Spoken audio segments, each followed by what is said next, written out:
The Horrible Gamers podcast may contain content not suitable for all ages. Listener discretion is advised. Welcome, ladies and gentlemen, to Horrible Gamers podcast, show number 361, being recorded on July the 19th, 2021. I'm one of your hosts, Jesus, also known as JesusWalksAlot. Today I'm joined by my friend from the West Coast, the best coast, Gunny Chief, and the Marrow. Welcome back, Gunny. Welcome. Hey, it's good to be back again. Hey. Back in podcast land. Back from Vegas. Hot land. How the hell did you live down there, man? That was crazy hot. It was hot, I bet, dude. It was like this. It was like driving from the Bay Area, you know, where actually it's like where I'm at here in the North Bay, where it's like it's actually cool in the summer because all that heat gets pushed out into the valley, into IAM's territory, you know? So it gets even hotter down there in Fresno. But, man, like, once you get to, like, the valley of, like, let's say Sacramento, California, and it's just, like, it just never below 100, right? And as you go further down and come around that bend, man, it was like 113, 115. Oh, really? Like, and so, the Jeep had, like... Are you higher than I thought you were lower than fucking IAMs in California. No, I'm higher. So I'm high left, high coast, you know, on the coast. What? Near the coast. Yeah, I'm like 45 minutes from the coast. What? Yeah, so it gets like that cool air coming in at night. I don't have to deal with that. I need to look at a California map. What the fuck? No way. Yeah, so look at Petaluma, California. What the fuck's going on here? It's 45 minutes from the coast, so we have some of the best weather. No, we don't have air conditioners like over here, like you guys do in Oregon. You had even mentioned that yourself. Not you specifically, but apartment complexes, right? Okay. Get too blazing hot. But no, dude, it was like the air conditioner's not the best, even though it is like a 2017 Jeep Rubicon. But man, there was like cars all pulled over on the side of the road, broken down, steam coming out of them.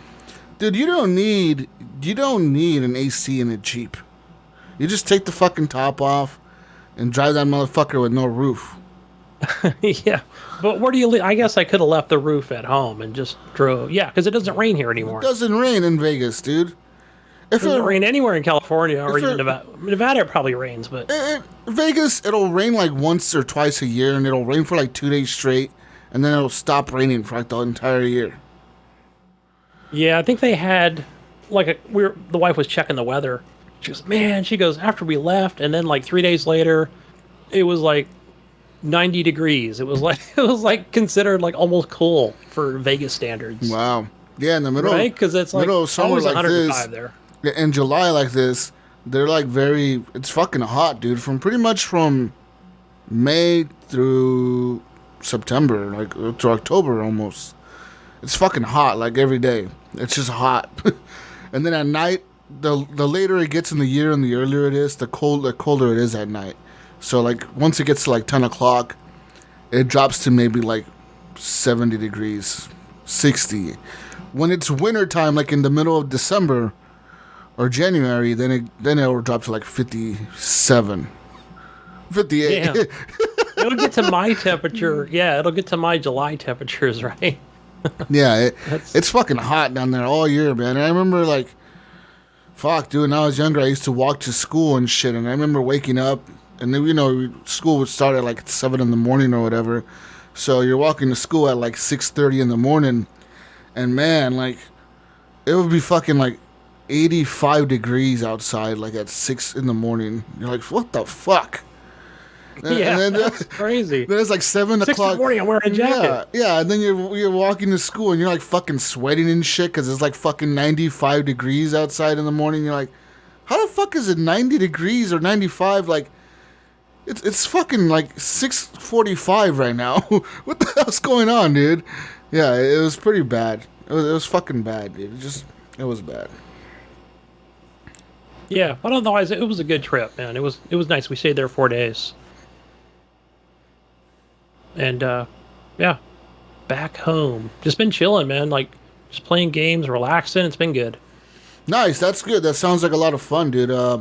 So yeah, anyways, welcome back. Mayo is not here today, ladies and gentlemen, but he will be back next week. Anyways, there's no show feedback today, but you can follow us on _Horrible Gamers. Leave us a review on iTunes. Horrible Gamers Podcast Community is our Facebook group. You could join that. It's a closed group, so anything you post in there stays in the group. You can also support the show with the monies over at Patreon at patreon.com/Horrible Gamers, like our friend Leahy the Legendary D, Jason Sams, Robert Noble, Sean Pacharek, Chad, Vader Holic, Nada Lives Matter, Henley M, Porkchop, Nipron, Best HGP Host Ever, Adam Sunday, John Jerome, Evan the Grower Not a Shower, Big D Tanaka, Jonathan Titan, Big D Hall, and first HGP Patreon, Bill, still even the biggest D Garner II. Thank you guys for the monies. And yeah, also you can support the show by getting yourself some gear over at Redbubble. Just search for Horrible Gamers in the search bar. And in there you could get yourself a nice, I don't know, a nice mug.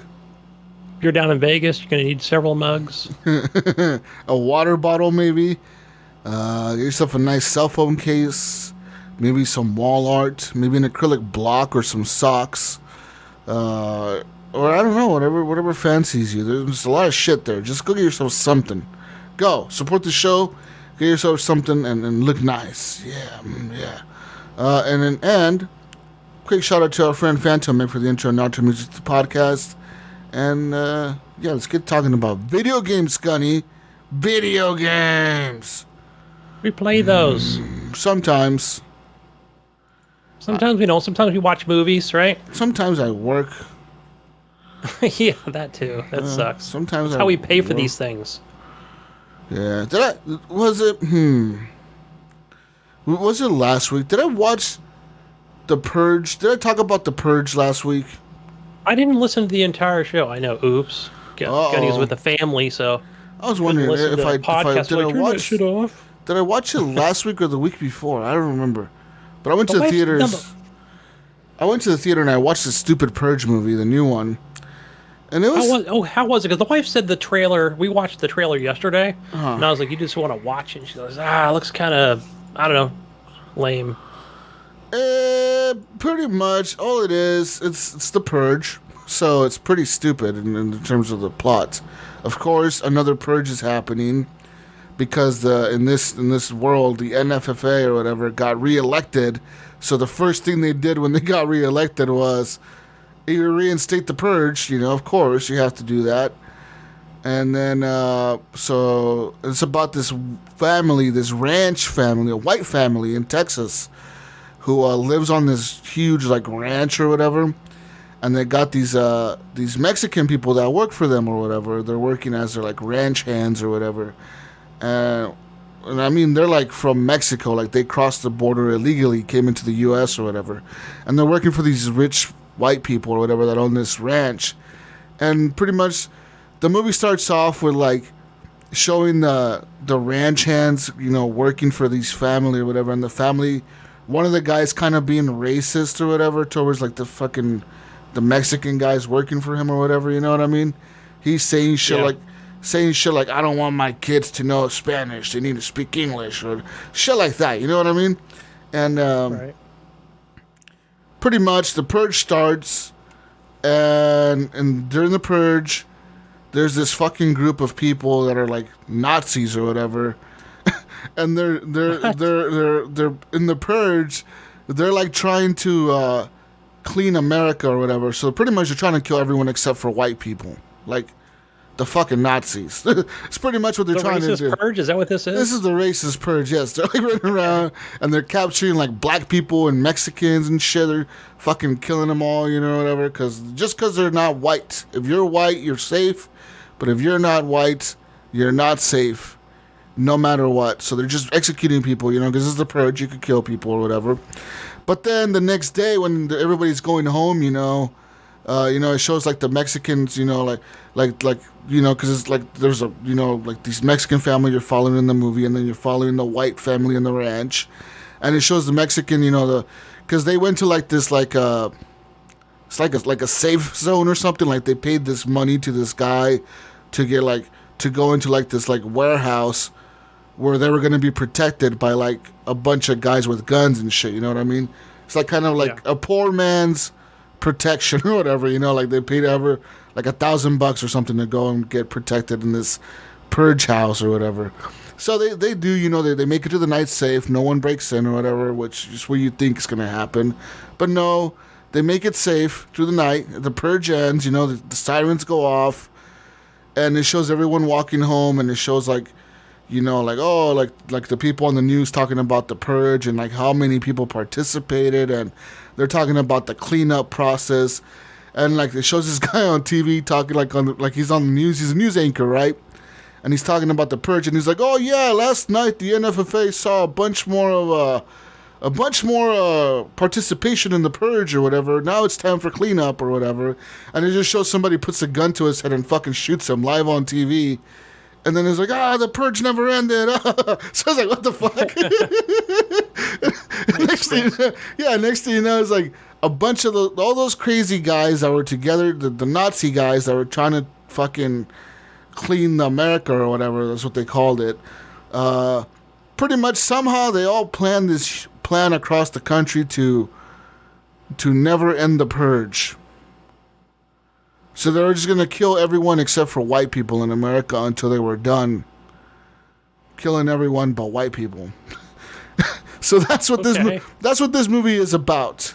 It's pretty much a racist movie. Like, all it is white people killing Mexicans and trying to kill all the Mexicans in the country. And the black people and everyone that's not white. But mostly the Mexicans is what it sounds like, because the Mexicans took their jobs. You know, Mexicans took our jobs. What the hell, man? Yeah. And that's what this movie's... Literally, this movie's pretty fucking racist. Like, so it was me, my brother, and like 4 white dudes that came in, like these like frat guys or whatever from college that came in. And so like there was 4 of them. It was 3 guys and a girl. I'm assuming one of them, the girl, and one of the guys was a couple, and then the other 2 guys were just their friends.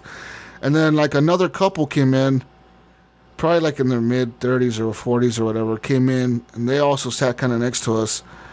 And as soon as like the word beaner and spick came out, they got up and left, dude. Like, they're like, fuck, this shit is fucking stupid.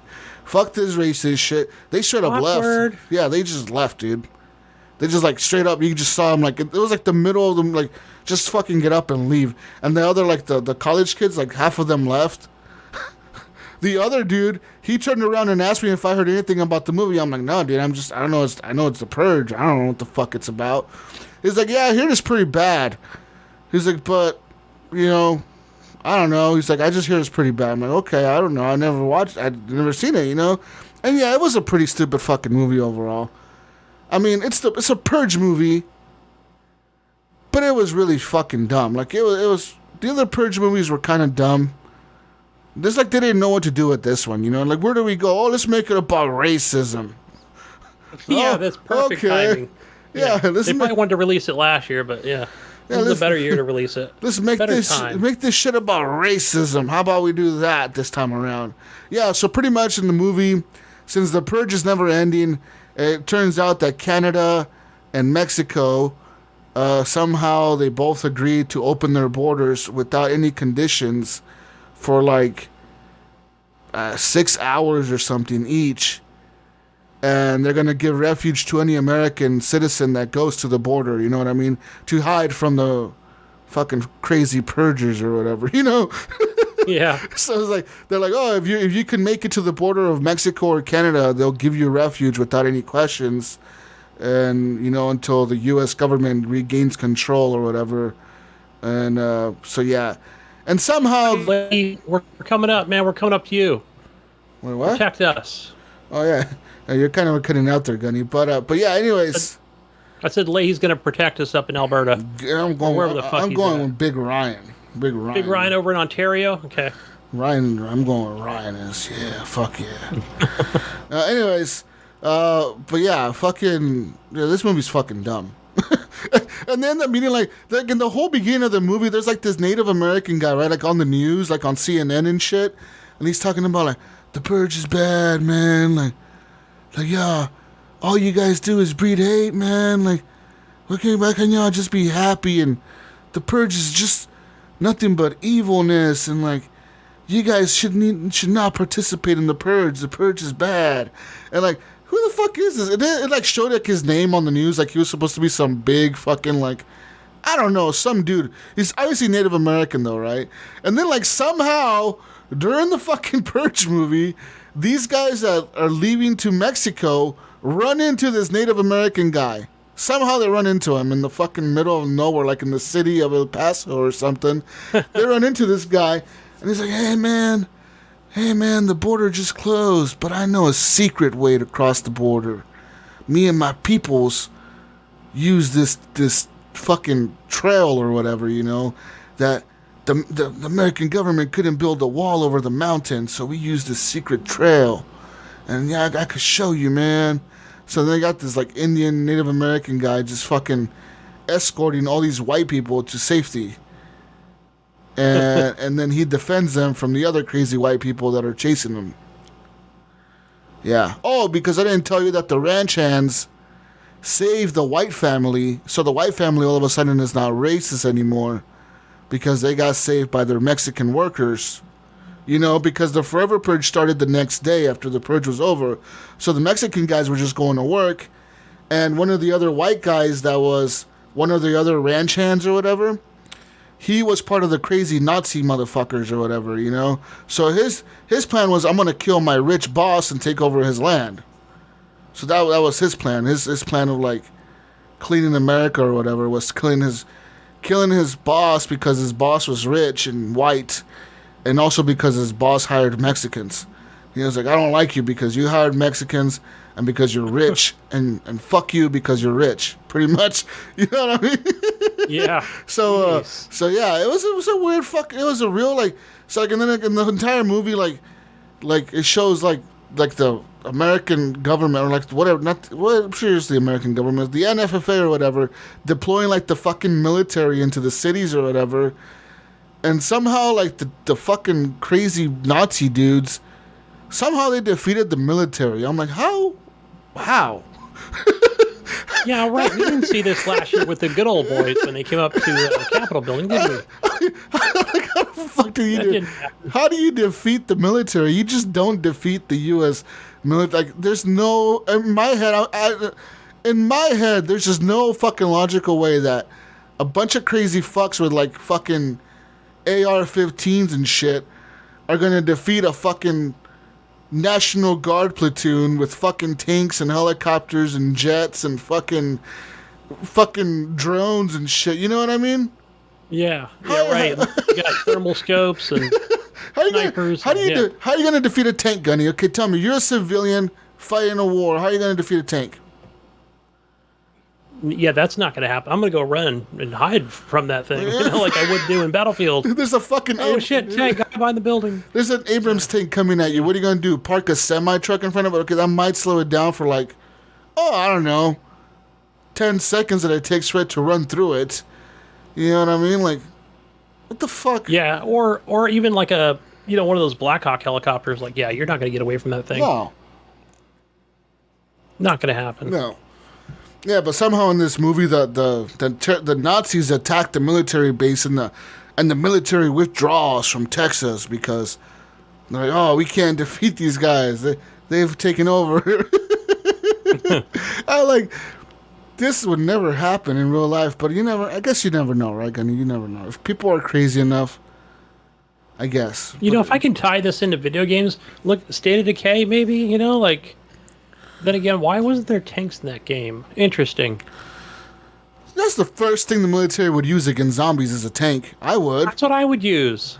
Yeah. They can't get in there, And it's not like we just gave somebody an idea. I want a zombie apocalypse game with tanks. And it's like, tanks are really unstoppable, man. Like, what do you think a bunch of fucking people standing in the middle of the road? But think about,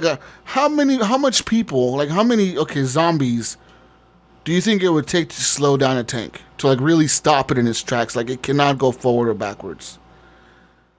How many? Yeah, it would take at least 50 if they were all stacked up. If it, I would way more than 50, Gunny. I would think it would take thousands, probably 10,000, something like that. It would have to be so many people that so many body parts and shit get stuck in the tracks that the tracks get broken or something. But even then, those things are built to go over like going to buildings and shit, Gunny. Okay, those things are built to go over cars and shit. You think a bunch of bodies are gonna stop that? All a body is so many. You know, a body, all it is fucking skin and water and like a little bit of bones. Shit ain't gonna stop tank. Doubtful. Yeah. Maybe the power of love will stop a tank. You're right. You halt right there. No violence.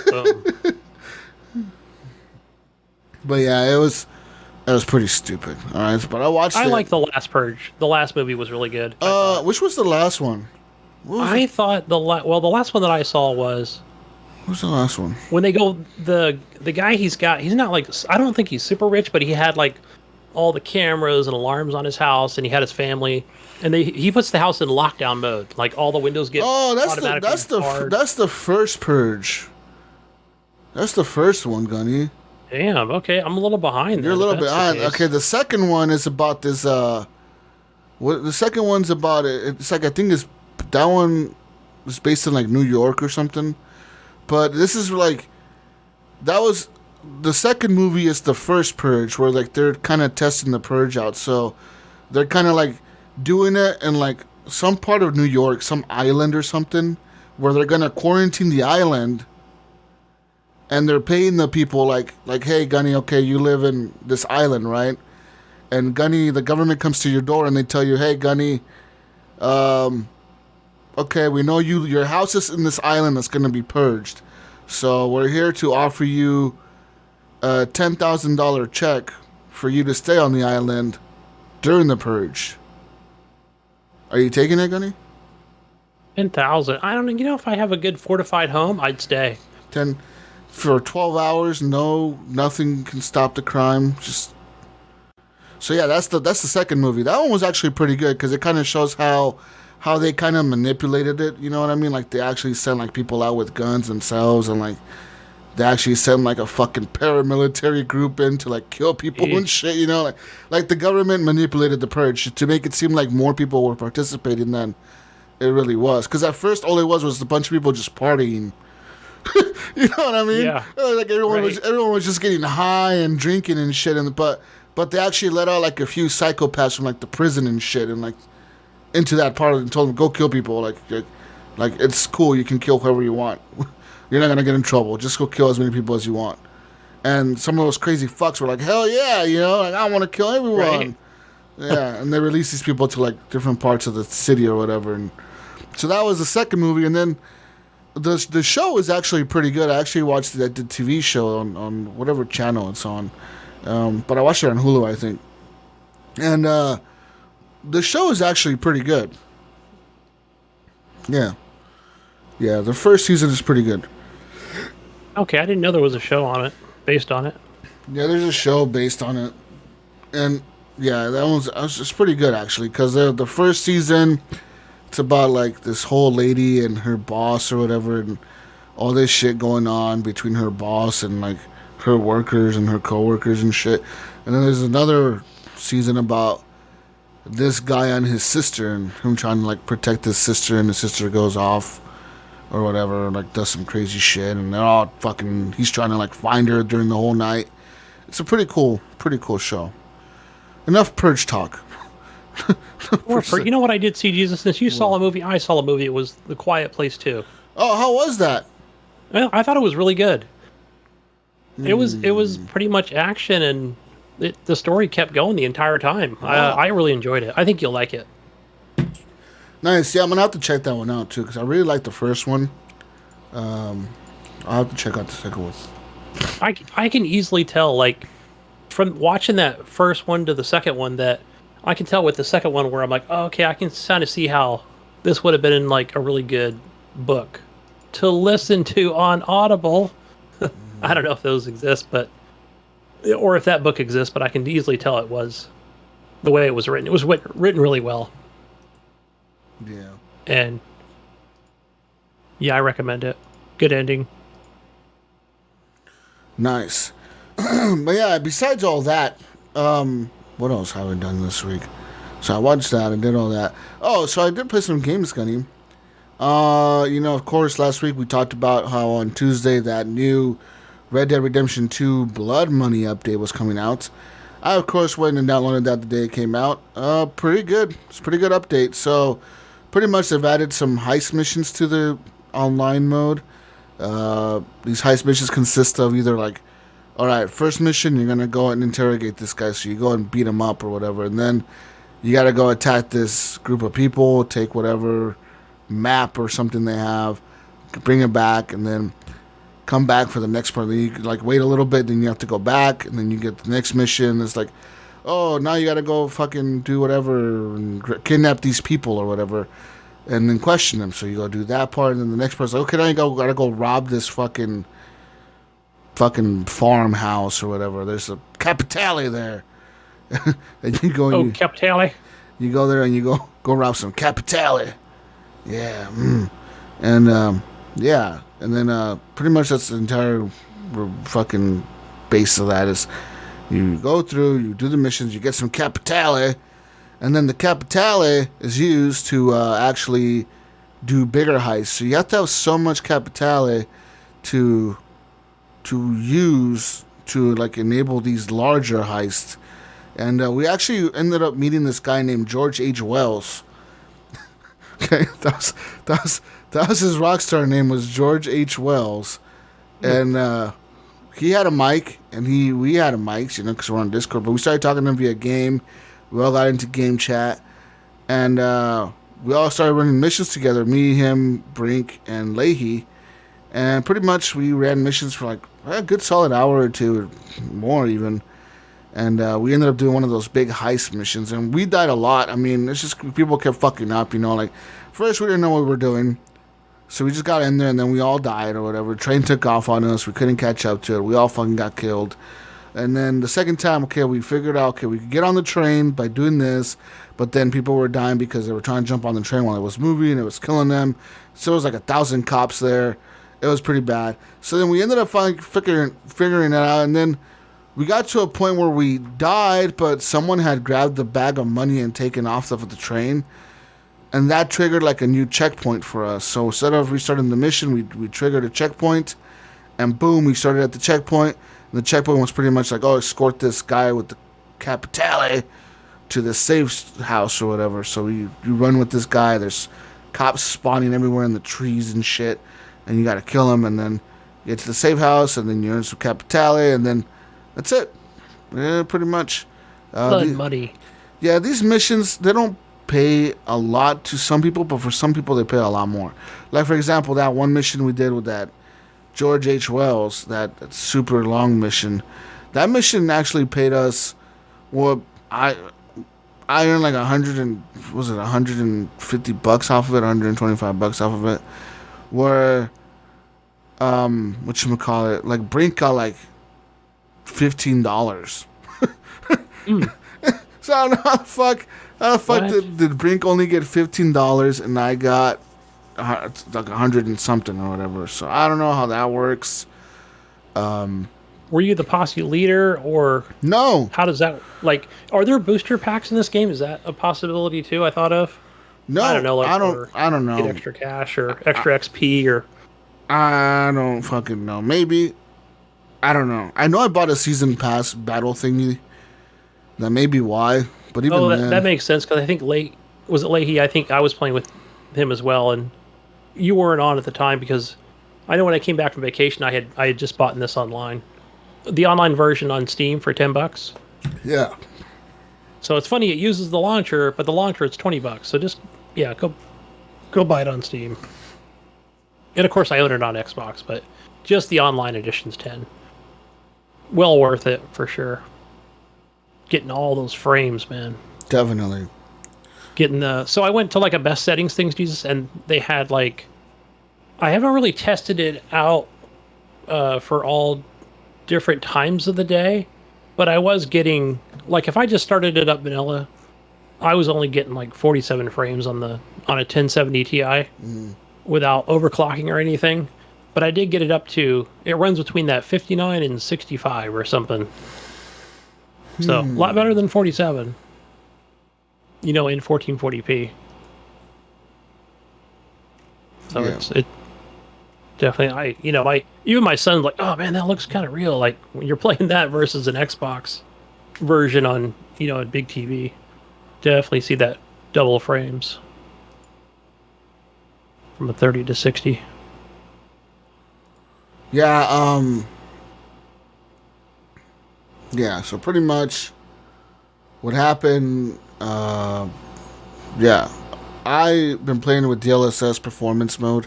I'm still only getting, like I was still only getting below 60, man, with everything on Ultra, so I had to knock down some settings. There are some settings in there that really make a huge difference.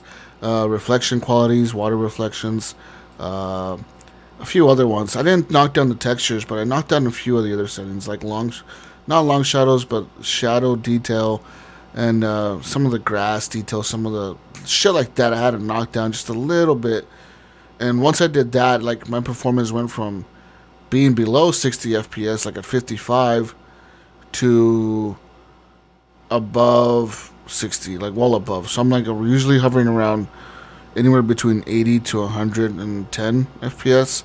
So it just stays in between there. I am playing on my monitor, so it's a 1440p. But yeah.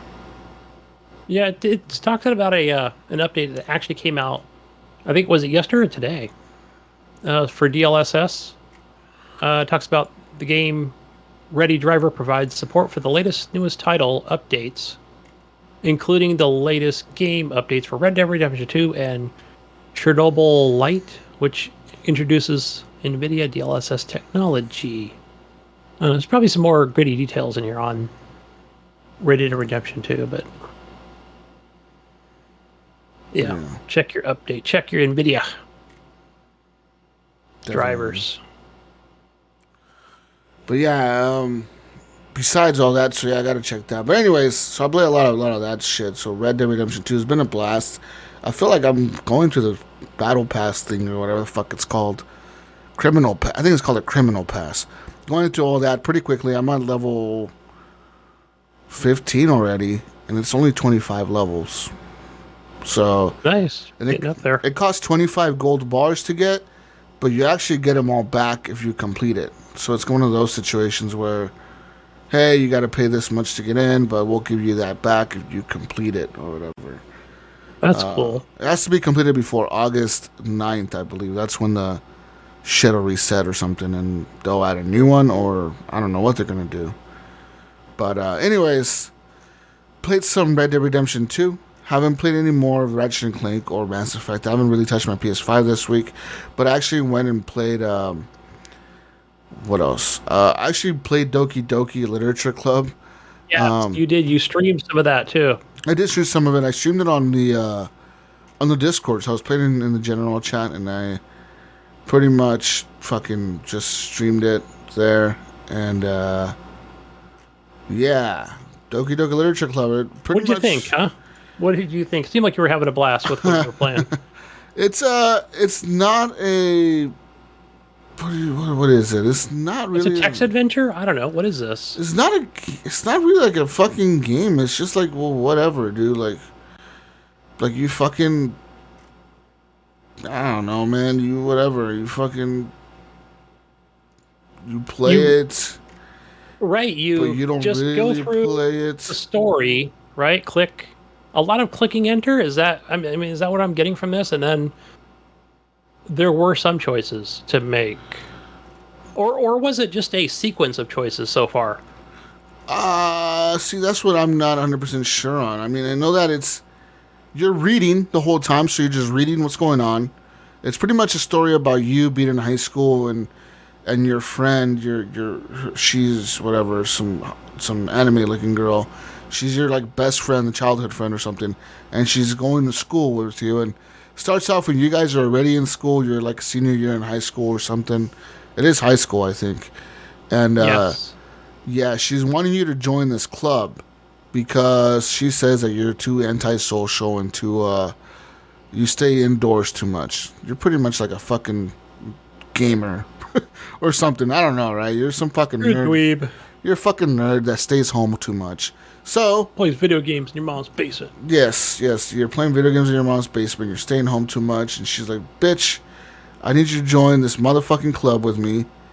So you do, and you go to the club, and you meet these other girls. There's like a tall girl, there's a short girl. She's like the freshman, and there's like this other girl who's like the president of the club. And they tell you like, hey, you know, they all have kind of. You realize real quick that they all have different types of like likes. They all have different personalities. Like, one's into cute shit. Like, she's like, you know what I mean? Like the younger one, she's into like cute shit. Like, I don't know, like she likes fucking cute shit. But she's also into like manga and shit like that. You know, anime and shit. You know. Then you find out that the other one, she's into like, she's real quiet, but she's like into dark shit. She's into like fucking like horror and shit. And you're like, what the fuck? You know, it doesn't, like, okay, like, I kind of see that or whatever. And then, like, you find out, like, oh, the president of the club, she's, like, all about, she's, like, this really popular girl that used to be in any other club. She could be, like, in any club in the school because she's that popular. But she decided to make her own club, this club, because she wanted to prove that she could make her own club without being part of another club. You know what I mean? Wasn't she the athletic type? Yeah, she's, like, some athletic type, like super popular rich girl or whatever, right? Like super fucking, you know the type, Gunny. Okay, you went to high school. No, she's not emo. No, she's not emo. No, she's like rich, fucking. She's a rich bitch from the fucking hills. She's a valley girl. Yeah, she's a valley girl. Her friends, you know, are all popular. Okay, she's popular. You know, her parents have paid for her gymnastic classes since she was like 3 years old, right? Her dad works for Apple. He's a fucking executive or something. All right, that's who she is, okay? You got her. But she's not really stuck up. She's like kind of like cool about it, you know? She's like, fuck those bitches. I'm doing my own thing, you know? Even though, like, I got it made, I'm kind of doing my own thing. So you got that. And then you got, like, your friend who's, like, this fucking, like, weird fucking girl. Like, you're like, is she fucking, like, dumb? Like, is she dumb? What the hell's wrong with her? Like, I used to call it ditzy. I don't know if that's she is kind of ditzy, kind of like, oh, look at me. She's very bubbly though, very bubbly, very nice. But she does a lot of dumb shit, and you're like, okay, like, how the fuck did you get through life, dude? Like, you're always bumping your head on shit or fucking very naive and shit. You know what I mean?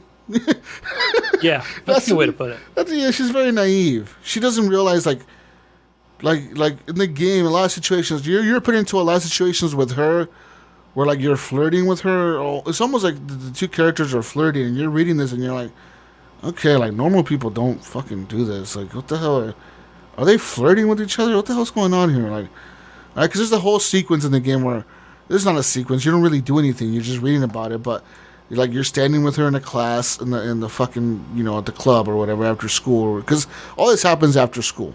So you're like, nobody's in school but you guys, and you're in this fucking club or whatever. And so it's like you and these girls, and they pretty much write poems, and you got to write your own poem, and they kind of criticize you on your poem. The words you choose for your poem, because you have a preset list of words, there'll be like 10 words on the page. You got to pick one word out of that page, and then the page will flip, and you pick another word. Now, at the end of the day, you don't see what the fuck your poem came out like, but based on each word you pick, it'll influence like which girl will like you more. So it's almost like you're trying to get the girl that you like the most to like you the most, you know, to like your poem the most, I guess, because that apparently will influence how they perceive you or how much they like you at the end of the day, you know. So it was really difficult for me to guess like what the fuck they would like, you know what I mean? Because sometimes I would click on a word thinking, okay, this girl's gonna like this for sure because she's into horror. Because I think, doesn't the girl, like, she'll kind of jump up and down or whatever on the page? Yeah. Like, it's like, you see the three little like cartoony looking drawings of these girls on the page, and they'll like hop up and down. There's a reaction, right? Yeah. There's a reaction. There's a reaction to each one. The ones that are like they look kind of like they don't look happy and they're not smiling, that means that you're not in favor of them. This poem is going more in favor to the one that's smiling and jumping around and shit. And each time you click a word and you click it and it's done, you can't go back. Like the one that liked that will jump up and down. And you're like, oh, fuck, I thought the other one was going to like it. Why the fuck is this one liking it? And that kind of happened to me. So, first poem that I wrote or whatever, fucking writing poems. So, God, what the hell have I gotten into? You're into that literature, I know it. First poem that I wrote, my friend, the girl that's your best friend or whatever, like I think her name is Sayori, she liked it the most.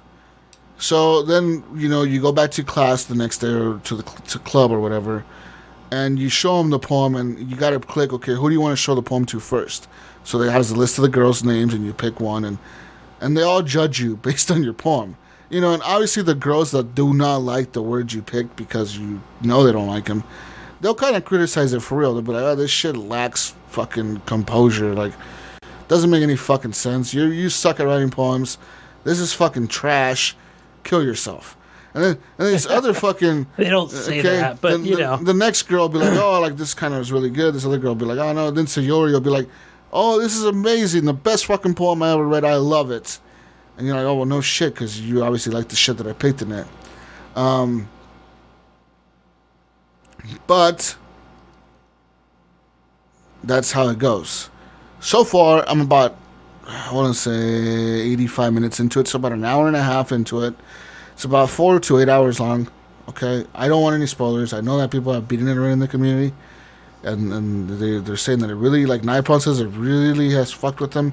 So I look forward to seeing how this ends. I'm actually going to finish it tonight after the show. So I really want to know how this thing turns out, because right now it seems like it's all fine and dandy, Gunny. I'm just hanging out with these girls. They're all kind of cute, and they're all like trying to get your attention or whatever, and they're all acting kind of like flirty with you. I don't know if it's because you're the only. Yeah, and even like I don't think this is a spoiler, but not even for you, Jesus, because you played through this part. But I even enjoyed the part where it wasn't Signori or whatever her name was. It was the other two girls, and they were arguing with each other. Yeah, but it seemed like normal, sort of.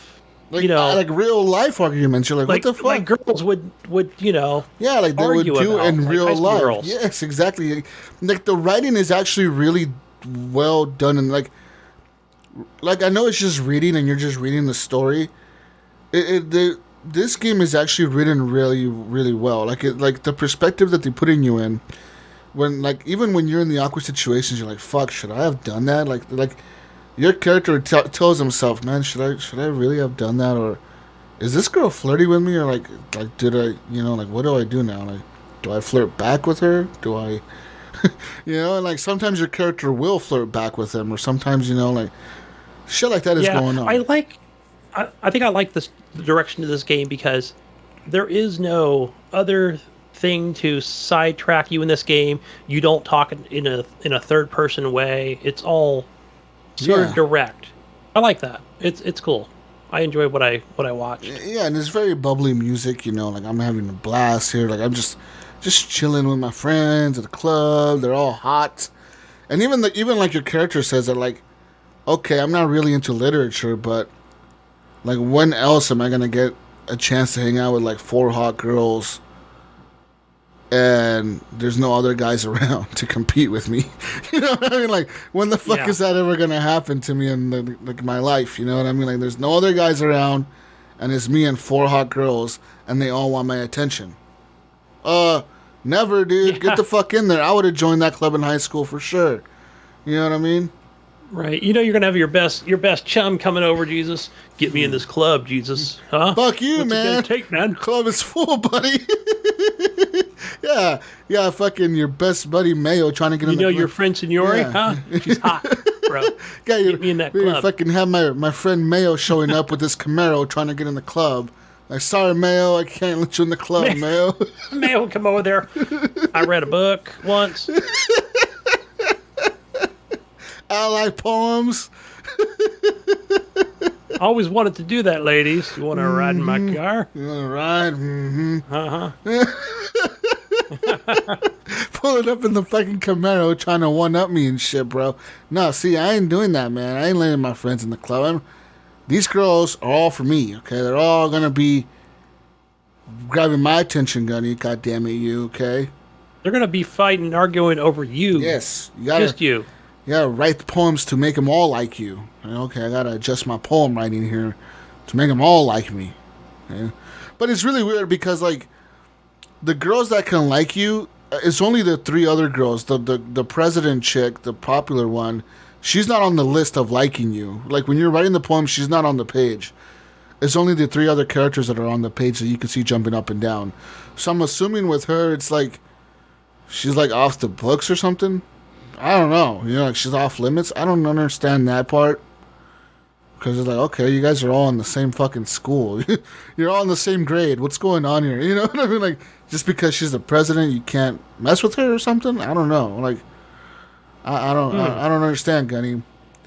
But it's very, very weird looking, like, very just fucking weird game that's kind of well written, and it's not what I expected at all. Let's be honest.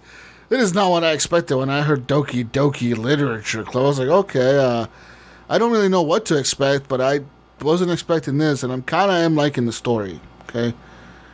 I'm not a weeb, Gunny, but I'm kind of a weeb right now because of this shit. You are a weeb, especially this week. When you stream that on Discord, this is some waifu you were material. in weeb mode. I was totally in fucking weeb mode. This is some waifus. All the waifus in this fucking game, okay? You know, Tragic would be proud of me right now, okay? He loved the waifus. He was a weeb. I'm doing this for him right now, okay? Like, he would come back on a special episode just to talk about just talk about this weeb shit, okay? He probably knows all about this fucking game. He probably played it 10 times already. It's like, I know all the secrets, Jesus. These are all the words they like. I know all the best endings to this game. I know all the words they like, Jesus. Which one do you want to like you the most? I know the words. I know all the possible combinations. Yeah, so it's kind of it's an alright game. It's free though, too. That's kind of surprising. There is a I didn't know that. I did not know that. Yes, there is a $10 fucking like super fan pack. I don't even know what it gives you. Like, probably a soundtrack, like most games. Yeah, I think it's a soundtrack. And the music in this game is kind of like not bad. It's like Nintendo bubbly music. You know what I mean? Like when it did say free. Nice. Yeah. Super Flame right now. Downloading right on Steam. Oh. This game is actually on everything. It's on the Switch. And PS4 and PS5. Not on the Xbox. On the lame box. Too hot for Xbox. It's too hot. It's too hot for Xbox. But not on Switch. You can play this shit on Switch and weeb all you want on the Switch. Yeah. I'm gonna weeb all over that Switch. Yeah. But yeah, when you're playing this game, expect to see a lot of schoolgirl outfits. So like, this is like based in Japan, so like they're wearing the little skirts and the vest, and like they look like schoolgirls, like a Japanese schoolgirl looks like. I didn't see any nudity that I saw. There's no nudity, but there's a lot of suggestive poses. Okay. They're all kind of like flirty poses, and the skirts are kind of flying everywhere, you know, like oh, okay, this is some total waifu shit, okay, like, yeah. Like today, one of the characters I was playing with, it was Sayori, actually. You went with her to like this other classroom to find some supplies, Gunny, if you know what I mean. Oh, that's where we left off. Oh, yeah, and she, left me hanging on that stream. Right, Gunny. Well, let me tell you, I played a little bit after this, okay, Gunny, so like a few minutes, like 5 minutes after this, so you don't know what happened, but what happened was, we went into the classroom, and she, hit her head on the closet because I told her to like hurry up or something. She hit her head on the front, her forehead on the closet, and then when they showed her on the floor, she of course was laying like sitting there with like her legs spread open, like kind of looking up. Like, oh, what are you doing, Sayori? What Dude, why are you suggesting? Why are you sitting like that? Come on, sit like a normal person would. Why are you sitting like this? What is going on right now? And yeah, that was very suggestive, Gunny. I'm just saying. Oh, yes. Okay, I see where you're going. You know, like this stuff is in this game. You know, there is. Yeah, this game is kind of a weird game. Like I said, so far nothing bad to say about it. I like it. There's no. But this game does say it's not suitable for children, Gunny, or those who are easily disturbed. So if you're easily disturbed, okay, trigger warning. I don't know what the trigger warnings are. Just if you're easily disturbed, whatever the fuck that means. And if you're a child, you should not fucking play this, okay? Yeah, that's what my son told me about a year ago. I don't know if he played it or his friends were talking about the game. You know, so my son's 15 and his friends are around that same age, you know, or they were that 12, 13 at the time, but yeah. I don't know, maybe if somebody bought it for him, but he's like, yeah, there is like a trigger warning in there. I do remember that. Yeah. Very cool, man. Very neat looking game. Very fun. I mean, it's you're just clicking. So very... Okay, so you know what I'm going to do tonight? So the other night, I went out with my foster parents. And that of all the people in the world, I went out with my foster parents. I got fucking shit-faced, Gunny. I was gone, dude. Okay, like I was fucking gone, dude. My foster parents, they're not foster parents anymore. They retired, you know, like from that shit. Mm-hmm. They're like older now, you know. And it's really funny, you know, because like my real parents, like my mom and dad, you know, they're both passed away, but it's hilarious seeing these, you know, I wonder if my parents would have actually been like this, because these guys, they were so uptight with me when they were fucking in foster care, you know, like they were super like straight edge. I rarely saw them drink. I rarely saw them, like, they didn't smoke, none of that shit, you know what I mean, like super straight edge, you know, all this shit, you know, follow all these fucking rules and shit, right? Clean the house, do this, you got chores, you got fucking shit to do outside, you know, mow the lawn on every fucking Sunday or whatever the fuck, shit like this, you know, and, man, nowadays, dude, they fucking grow weed in their backyard. They got, like, weed. What the hell happened to them? They got like, they weed. Loosened up a bit, didn't they? They got, like, weed plants growing in their backyard, and, like, Gunny, it's right next to the fence, and the fence is like the fence to the high school football field. So it's like a fucking track right there. like nice. the fucking high school football field is right there. Like there's a chain link fence and there's the weed plant. So like they fucking laugh because they say they'll be like seeing the high school kids running track or whatever, like running on PE, and you just see them walk by and they just look at the weed plants like, holy shit, there's a weed plant right there. Foster dad's out there with a big old blunt. What's up? What's up, Keep running, boy. Don't even look at my plants. I just find it hilarious, you know what I mean? Like, how the fuck you guys went from fucking being so uptight to growing fucking weed in your backyard? What the fuck? Oh, man.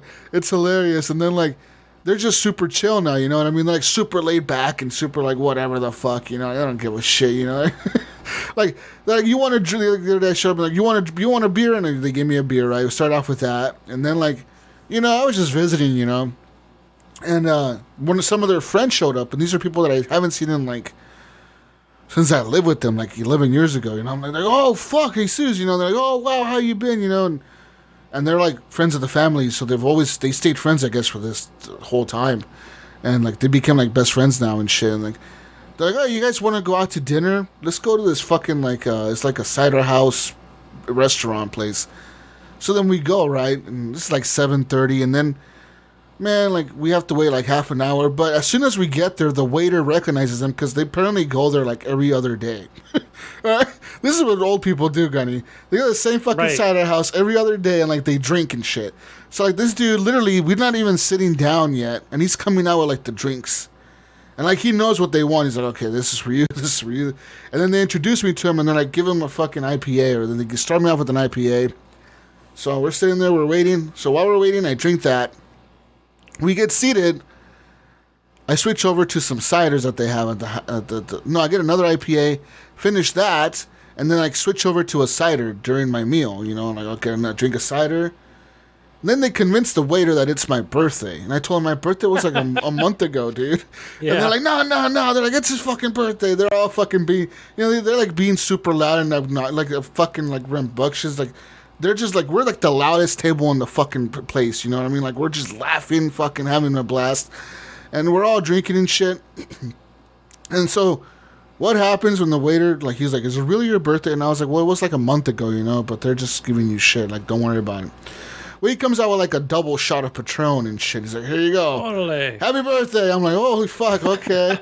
So yeah. Here I am. I take this shot, you know, this double shot. It's a pretty fucking big glass of like a Patron. He's like, yeah, some Patron. I was like, all right, fuck it. Tequila, let's go. Boom, dude. Dude, Gunny, man, I drink like another, I think I drink another cider and maybe two more. And then it was like closing time, right? We had to close down the place. So it closes down. It's 10 o'clock. And I'm thinking to myself, I work tomorrow. What the fuck? Shit. What the fuck am I doing? I work at like 8:30 in the morning. And like, we're going back home. And then out of nowhere, my fucking mom, my foster mom, she's like, let's go to the casino. And me, having been drinking, I'm like, cool, let's go to the casino. And so here we are. Decisions when I'm drunk. Yeah, let's go. So here we are driving like that money. An hour out of town, completely the opposite direction from where I live. So now I'm like 2 hours away from home. We're in this casino at this Indian reservation. We're at the fucking casino, and I'm fucking just like I'm walking out of the car. You know, it's kind of like, you know, it's like cooled down. You know, like it's not cold outside, but it's cool. But you don't feel it when you're drunk. But when that cold air hits you, when you step out of a car, out of a house, and the cold air hits you after a party and you've been drinking, you feel the alcohol, right? So I'm feeling the alcohol on the way into the casino, right? I get in there, fuck it, a couple $100, pull them out of the ATM.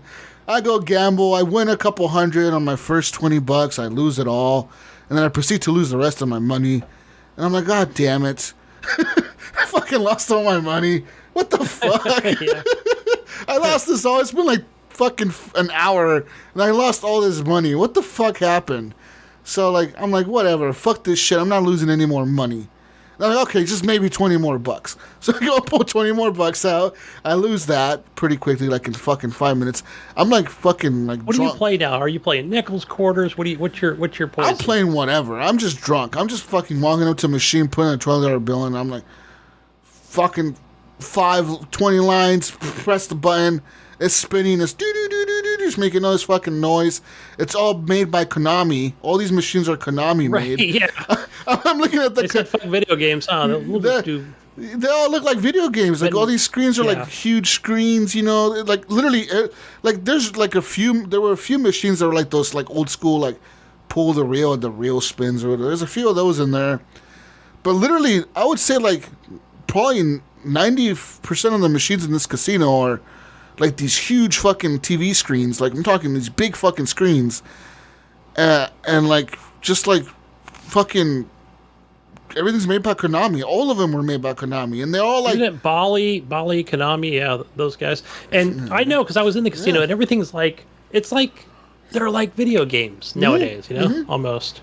Yeah, and it's all like licensed shit too. Oh, this is the fucking Wizard of Oz machine. Like, what the fuck? When the fuck? Theme based, yeah. When the fuck did they make a Wizard? This is the Shark Tank machine.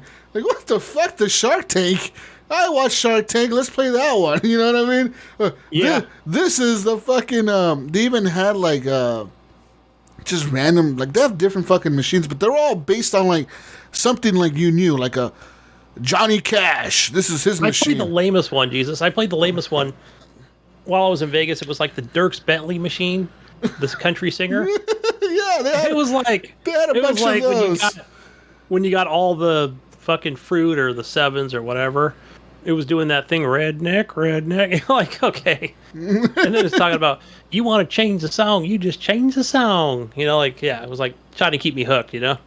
Yeah, it was yeah. So then I'm fucking wasted, right? I waste all my money, and then I find them.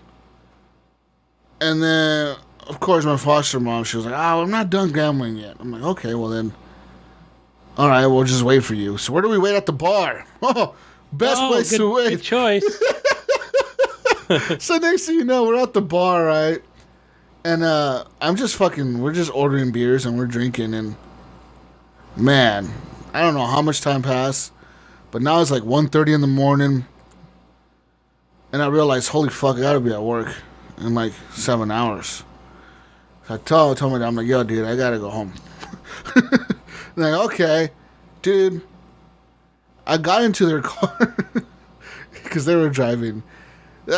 We go down the highway. I fucking passed out. All I remember is waking up and waking up, not even getting out of their car. I just remember like I was walking towards my car when I woke up.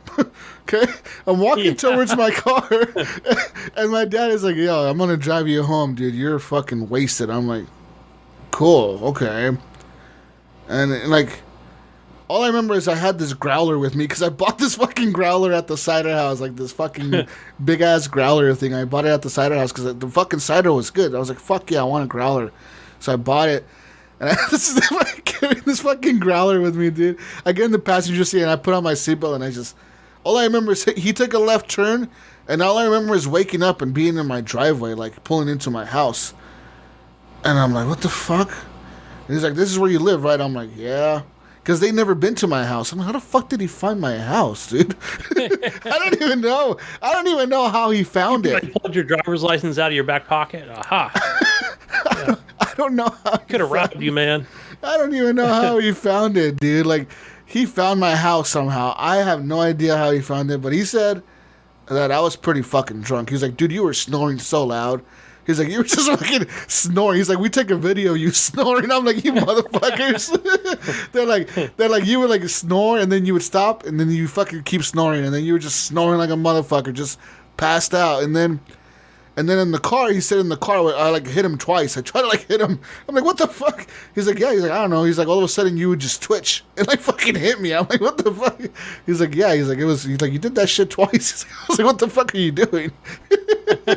He's like, and then you were just like, "Yeah, you were just passed out, dude. You were like just out." He was like, "You literally sat in the car, you put on your seatbelt, and we made like a left turn, and you were just out like a light switch." He was like, "It wasn't even like a gradual thing. You were just fucking snoring like out, just." I'm like, "Well, yeah, thanks for the ride home." Yeah, Sounds like a good time. It was a fun time, man, and like it was good seeing them, and like yeah, it was just funny, like hanging out with them, and like so yeah, I'm drinking this cider right now, and it's fucking delicious. It's like a blackberry lemon cider, like it's really fucking good. Yeah, it's like a blackberry lemonade almost, but like yeah, it's just nice. Yeah, I got 42 ounces of this shit to drink, Gunny. Damn, that's a good growler. It's a good growler, buddy. Yeah, it was like $17 or something. Yeah. But yeah, man, that was a blast. That shit was fun, but it was just funny, like thinking back, like how straight edge they fucking were. I was fucking gone, dude. Fuck. I'm like, God damn, dude. I never thought I would have got that fucking drunk with them ever, but it was fun. That's cool. You were able to do that. Yeah, a lot of people aren't able to do that. You know what I mean? Or like, yeah, get to experience that type of shit. And like, it's funny because we were talking and they told me like I'm pretty much the only like foster kid that like they look at like their own kid. You know what I mean? Like they're like, yeah, like they're like all the other ones like we don't talk to them because they don't talk to us. You know? Yeah. Some of them ended up in prison. Not gonna lie, I have a few foster brothers that ended up in prison, dude. Like I seen them on the news and shit for like attempted murder and crazy. Damn. Shit. I think 2 of them went to prison for attempted murder. One of them stabbed somebody, and the other one ran over 2 people on a motorcycle. But like he ran them over on purpose, like tried to like kill them. Jeez. So he got attempted murder for that. Attempted vehicular homicide for trying to fucking kill him. And all over, I think it was for like over $20, dude. Yeah. Like they owed him $20 and they tried to take off on the motorcycle and he fucking ran him over. God damn, I was like, dude, that's so stupid. Like, you're not gonna spend like what, 15, 20 years in prison for that? Like, yes. Wow. So be careful, people. Don't make stupid decisions over $20, okay? Yeah, right. Yeah. Also, Gunny, I bought a Or new any mouse. amount. It can be replaced. I bought a new mouse, Gunny. I bought what the fuck? Logitech G502. It's the wireless one. It's pretty nice. Wasn't Mayo talking about? He's mentioned a couple times about buying something like that. I don't know if he ever did it. He did. So he has had this one, and he has the G903, which is the older version of this one. That was the first wireless mouse they ever made. That one apparently was the first one to have the Lightspeed technology, which this one has also. And Lightspeed pretty much just means like low latency. You know, like it's pretty much indistinguishable almost from like a wired mouse. Like there's no latency there in terms of the wireless. But the shape of the mice are both different. Whereas the 903 is more like my old mouse, which is the Logitech. What's the old one? It's the most common one. It was like the old school one, the super popular one, which I believe is what the 903 is based out of. But that was the wired one, and that one's like more like rounded, mousy looking. Looks more like an actual like old school mouse. Yeah, that's kind of what the 903 looks like. But they both have the same features. They both have like the unlockable scroll or whatever, like where it's just a free scroll, or you can lock it into like have it like clicky when you like roll the wheel, it clicks, or you can press the button to where you just roll the wheel and it keeps fucking rolling. The DPI can be adjusted up to like to 10,000 or 12,000 or some super fucking high DPI. And then, yeah, you can actually put weight into this mouse. So like it comes default with no weights in it, and then they give you like a bunch of little weights you could put in on the bottom and just like make it heavier, I guess, you know, if you want it to be heavier.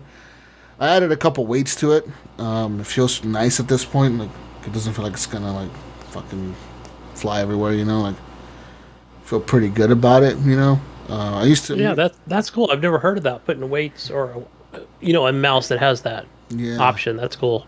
So that's pretty. And it's very easy to take them out. Like you literally just pop this cover off and like that, and then you put the weights in here, and then so it's super simple to take off. Like there's no screws or anything needed.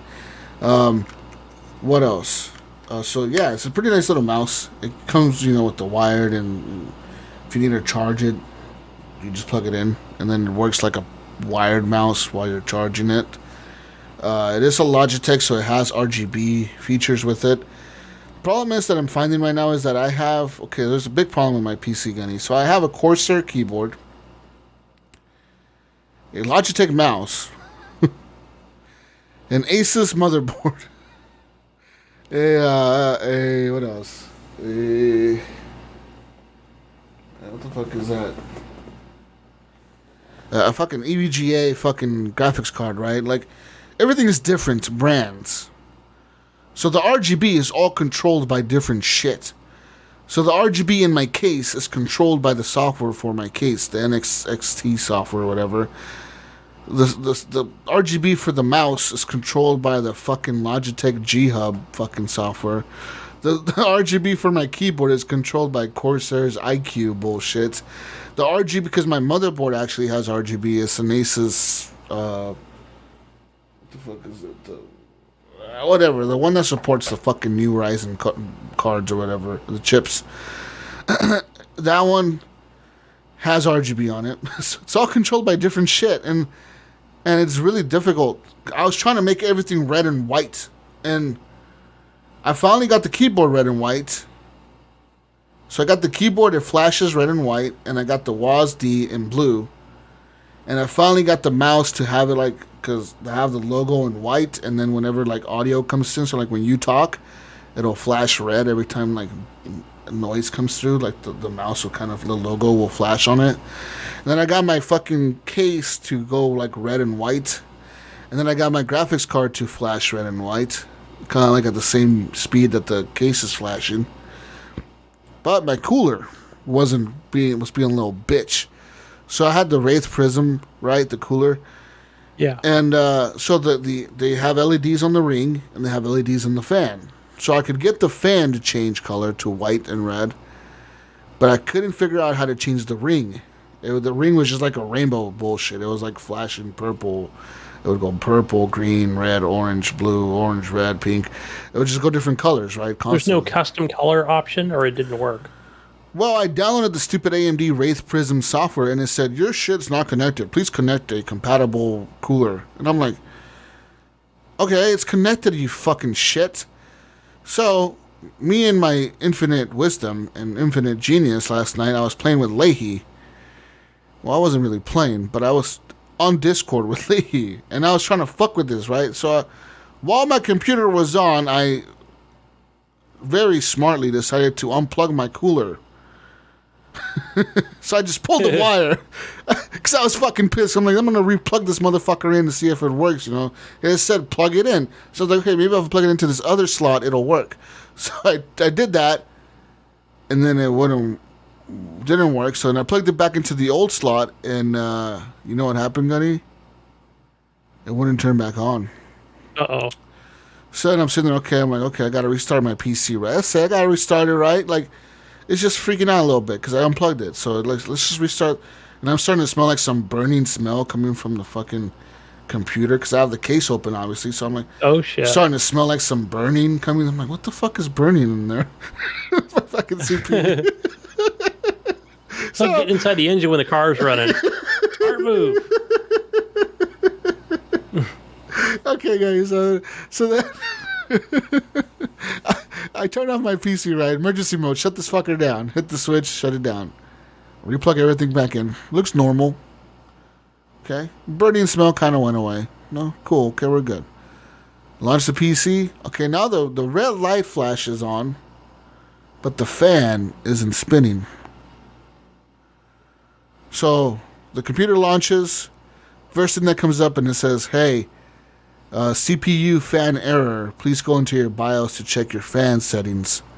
I'm like, oh, fuck. So I go in my BIOS. I'm trying to set the fan speed to max. It's not working, dude. I'm like, oh, fuck. Okay, I'm sitting there for like 40 fucking minutes, dude, trying to get this shit to work. I'm unplugging it. I'm replugging it. I'm Googling shit on my phone, right? And they're like, yeah, sometimes your motherboard needs to BIOS update or something. You could do that either in the motherboard if it's connected to the internet, or you could download the software update and then put it into a USB drive, then plug the USB in, and then flash it over to the BIOS. And they're like, but you don't really ever need to do this. I mean, most BIOS, you know, most motherboards BIOS work for years and years and years. Like, you don't have to do this every often, you know. And so we were saying, like, no, yeah, I had to do that because my Wraith Prism wasn't working with the stupid fucking BIOS or whatever. And I'm like, okay, maybe I have to do this. Try to figure that out. Couldn't get that to work. And I wasn't about to boot up my other laptop and download some stupid fucking... I wasn't going to do that. Yeah, right. Go through all those I steps. could do that. I don't want to do that, Gunny. So I pull off the cooler, and that was the hardest thing to ever do, because this thing is, like, clamped in there with, like, fucking latches and shit. I don't know how the fuck I got this on there. But it's, like, fucking clamped in there with, like, all these latches and shit. So, like, I get it off, and then I'm like, fuck, dude, okay. So I pull off the chip to make sure it's not all burnt up, right? And wipe off all the fucking paste off it and shit. And I'm like, okay.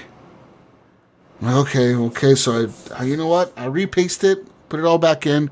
Same cooler, put it back in. Still not working. I'm like, okay, so it's... Okay, so I'm like, this cooler, it's fucked. Okay, I was like, and one of two things. I either fucked up my CPU... Well, I don't think I fucked up my CPU, right? I'm like, I either fucked up my motherboard, you know, the plug-in connection. I fried that. Or, Gunny, I broke the fan. Okay, trying to clean it or something. I think I cleaned it. Most likely. Okay, I cleaned it by hand. Probably was a mistake. Probably broke it. And I was okay, I probably broke the fucking cooler. Now I'm thinking to myself, I'm pretty sure I have another cooler laying around here somewhere. And then I thought to myself, fuck, I sold my last one to Brink. When I sold him my GPU that I had, my 1070. Oh, and I shipped him the cooler. Oh, like, oh, fucking great. Like, I shipped him my cooler and my GPU. What the fuck was I thinking, you know? I'm like, God damn it, I wish I had that cooler right now. So what do? I find this cooler in my fucking, like, over here on this pile of shit you see back here. Find this little cooler that I had, the original cooler that came with my old CPU or whatever, the original one that came on the, you know, with the computer. And I like, okay, I'm gonna install this motherfucker. I'm pretty sure it works. It's just a black AMD Wraith. It's the same cooler as the Wraith Prism. It's just smaller. It's the Wraith original, like the OG Wraith. So it's not as, I don't think it's as big. And it doesn't have RGB. It's just black. And all this is AMD on it, right? So dude, Gunny, to get this fucking thing on there, I thought I was gonna break. Okay, like, I'm trying to screw this motherfucker in there, dude. Like, it's barely going in, Gunny. Okay, like it's like I have to like side screw, like tilt the fucking screwdriver, and like you know, get it in there sideways, almost cross thread this shit. You know, it's like, god damn, dude. Like, what the fuck? How did people ever even put these fucking things on these computers? You know, and so I get it in there, dude. I clamped the fuck out of it. Like, it's in there, mother. Like, I don't think I'm ever gonna be able to get it out. I'm gonna have to buy a new motherboard, I think. It's welded in there. This motherfucker. And I thought to myself, okay, good thing is, like, you know, every time I buy new shit on Best Buy, I don't give a fuck if it costs me $100 or like $600. If they offer me warranty, I will take it, because you just never know. And what I like about Best Buy is they really don't ask any fucking questions. You could literally like punch your computer probably in half and take it and be like, oh, I dropped it. My dog tripped on the cord. My dog pulled my motherboard out of my computer and broke it in half somehow. And they'll probably replace it. You know, they don't give a shit. That's the point of their fucking insurance. So I thought to myself, if anything, if I break this motherboard right now trying to get this fucking cooler in, tomorrow I'm going to have to go get a new fucking motherboard. But you know what I was scared of, Gunny? If I broke it, there's a fucking silicone shortage right now, Gunny. How in the fuck? Oh, shit. How in the fuck am I ever going to get a replacement, Gunny? There is no motherboards. You go to Best Buy right now, you literally see nothing on the shelf. There's like one graphics card, and there's like the fucking GTX, like fucking 970 or some old ass fucking 2014 graphics card on the shelf. And there's no motherboards on the shelf. There's like hardly any hard drives on the shelf. There's maybe a few NVMe's. There's hardly any coolers. I saw like one cooler at Best Buy. I might have to go buy it tomorrow. So like a double cooler thing. Might have to go buy that tomorrow. But like, there's no motherboards, dude. So if I take my shit in, right? It's the first thing I thought of when you mentioned that, because I thought there's an everything shortage. Yes. You can't break anything these days. Yes, I take the fucker in there. They're gonna tell me, well, all we could do for you is give you your money back, and I'm gonna be like, fucked. You know what I mean? Like, yeah. I'm gonna have to buy some hobo ass console gaming. Yeah, I'm gonna have to buy some hobo ass motherboard, and like it's gonna cost me as much as a new Xbox. So what am I gonna do? I'm gonna buy a new Xbox instead. You know? Right. Yeah. That's what I was. I literally last night I was thinking, holy fuck, dude! Did I just really like? Is my PC gaming done right now? Did I just kill it by pulling this fucking wire out? Did I just really do this, Gunny? Did I fast track my return to Xbox gaming with this shit? I really thought that. I was like, because I was sitting there thinking, okay, fuck Jesus, if your computer motherboard is fried, okay, if this connector. Because obviously the motherboard is still working. You know, the computer turns on. I'm like, okay, if this connection is fried, you have two options. One, buy an AIO cooler where the connection goes to this other port, or like this other side of the motherboard over here. You know, the wire connects over here, which that cooler might work. Or break the fucking motherboard in half, take it into Best Buy, tell them it's broken, and get your money back, and probably return the GPU that you bought to the 2080 or whatever, or sell it, you know, and sell the case, sell whatever, you know, parts you can, and just call it good. I legit thought that, I'm like, am I at that point right now? Is this that point, Gunny? Is this the point where I just say fuck it and give up on PC gaming? At what cost, right? That you ask yourself, you know, yeah, what cost I'm are like, you gonna, how much money did I put into it? Yes, I'm thinking to myself, how much money is it going to cost me to repair? Like, a motherboard isn't much, right? But then at that point, I might as well upgrade the CPU, which is another, well, it could be another $1,000 if I want the nicest one, or it could be another $500 or another $600 for the CPU, another $400 for it. But I don't want to do that, right? So like, I don't want to spend all this money, because I told myself I want a new PC next year, Like, that's my goal, is to have this PC hold me over till next year. Next year, I want a new build, you know? Like, I want a new one. Like, I just want to start from the beginning and have a new build. And I'm going to put this one, like, downstairs or something next to my TV, out of my bedroom or somewhere. It's going to be like my Steam box, somewhere in the house. But, like, I was really scared, man. But I somehow, thankfully, had this cooler laying around. I think because Brink didn't want it. He told me it was, like, some hobo shit. He's like, I don't want that hobo shit. And I kept it. So, thankfully, I had this piece of shit laying around.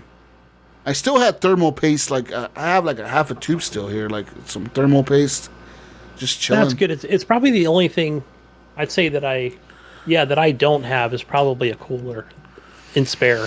And then, literally, man, I plugged it in, and I was like, moment of truth, dude. I put it in, I turned on the PC, and it spun right up. That's all I needed you to do, man. That's all I needed you to do is spin right up. I plugged in the graphics card. Everything's fine. Went into the BIOS. Everything was perfect. I was like, yeah, we're running good. Everything looks okay. I don't overclock my CPU, so it's like I don't really give a fuck. You know, I just needed to stay normal. But yeah, so now I'm at a point where I'm like, should I buy a new cooler tomorrow from Best Buy or Amazon or something? Or should I wait? Should I just keep this one in there? What do I do, Gunny? Good question. I think no. I say buy a new one tomorrow. And again, this is going to be your backup, the one that's currently in there now. Okay. Right? There's no RGB. There's nothing fun about it. Yeah, but it's there when you need it. It's a good old boy, you know. He's there. He's chilling. He's there. He's like, I'm your reserve. I'm your backup coach. Put me in. There you go. Right? He doesn't look all fancy dancy and have the nicest uniform. But you know what? We're in the Super. You know, we're in the Super Bowl. It's the fourth quarter. 15 seconds left. We were down to 5 seconds. Last time out. Last play of the game. My quarterback just went down. I'm calling this guy in. All right, he's coming off the bench. This guy used to be a veteran quarterback. Okay, he was the Aaron Rodgers of his day, and now he's my backup. And now he's gonna get in there and win the game for us, Gunny. One last good pass to get to the championship. Yeah. Gary GPU wins it all, folks. Yeah. Woo! For the win. AMD for the win. So yeah, I mean, fuck, dude. Like, yeah, and you know what? I literally took my entire PC apart last night. I had it all apart, Gunny. I took out everything. I was like, you know what? I haven't done this in a long time, and I blew up. I do. Like, I don't take everything out, but I will. I did clean it a couple days ago. Yeah. Like, I'll take off all the sides and the front and clean out all the fans. I probably do it once a month. Yeah. Maybe sometimes I wait a little longer. Depends on how much I'm working. My GPU was pretty dusty. I was like, God damn, you're dusty. But, like, I don't really Do you keep cans of air with you? Yeah, I have two of them. I have one here, and I have a little one over there. But I'm going to buy one of those vacuums because they work much better. These stupid cans of air, like they only work for, like, fucking 5 seconds at a time, and then it's frozen, and then it's like... Yeah, that's why I have two myself, because it's fucking they'll get frozen up or this shit's frozen now. It's gonna blow up in your hand. Stop spraying it. You know, that's what I always feel like. I'm like, this shit's gonna blow up in my hand or something if I keep fucking spraying it. My kid tells me that stop going, Dad. It'll blow up. I've seen it on the internet.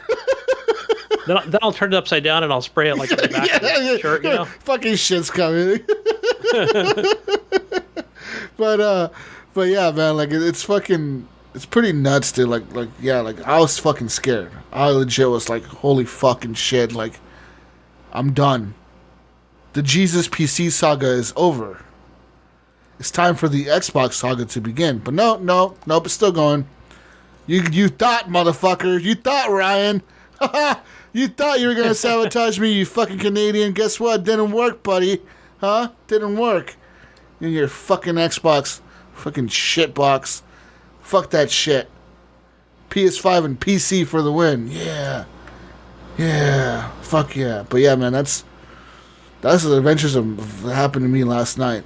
Like, literally, Gunny, I was up, like, I'm, like, here sweating and shit. I'm like, fuck, how do I get this fucking CPU cooler on here? Like, I legit had a hard time, Gunny. That shit was, like, you know, and then, like, it'll start, like, you know, because I got the paste on there, so it starts to, like, slide off a little bit. And you're like, God damn it! Motherfucker, stay on the goddamn shit. And you're trying to line it all back up and shit.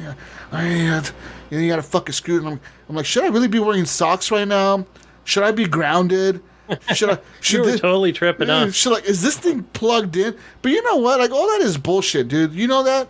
Yeah, all that is bullshit, really. Like, don't wear any socks because you're gonna get static in your computer and fry it. I see that when people post pictures of their PC on carpet. There's a video I saw, Linus Tech Tips. I always watch that motherfucker. And he built an entire computer doing everything that Reddit said to not do. So, pretty much, it was like, hey, motherfuckers, don't wear socks because you're going to build static on your socks. You walk on carpet. He literally walked on carpet for like fucking 20 minutes or 15 minutes or whatever. And he wore socks and he had static. And he touched all over his motherboard. He touched all over everywhere. And the shit didn't fucking fry it. He also, like, what was another one? The other one was like, oh, don't, like, get any dust in your computer or whatever because it's going to, like, fuck it up while you're building it. That motherfucker put, like, dirt in there. And then he, like, legit grabbed dirt and poured it in there. And, like, fucking sand and shit. He poured that in there and, like, flipped it upside down. He, like, grabbed the motherboard and smacked it on the table. There was another saying, oh, don't drop the motherboard. Don't let it touch anything, but it's gonna fry it or it's gonna... He grabbed the fucking motherboard and, like, threw it on the table and shit and, like...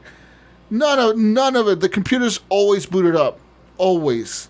Like, another one was saying, like, oh, don't let any of the thermal paste, like, leak out of, like, the edge of the CPU when you...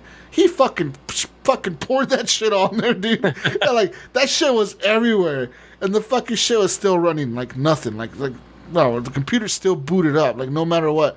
And he even ran it for, like, 20 minutes. He's like, yeah, this shit still works. Like, he was like, so pretty much all this is bullshit. Nowadays, he said, maybe a few years ago you would have done that and it maybe would have fried your shit. It's like, nowadays shit's built so much better that, like, none of this matters. Really, he said, like, none of it fucking matters. Like, you could do pretty much anything to these motherboards and these things that... He said pretty much the only thing you don't want to really do is break any pins on your CPU or whatever. He's like, but even then, they still work. Yeah, you can break a couple, I think. Yeah, right? He said like you can break. Well, okay, not intentionally. He legit dropped. He legit dropped the CPU from like a fucking like a 2-foot height or whatever on the table. And he's like, oh, oops, I dropped my CPU and it fucking still ran, dude. Everything ran. I'm like, what the fuck? What the hell is the point of all this precaution? So like last night I was freaking the fuck out. I'm like, fuck, man, fuck. Should I unplug this thing?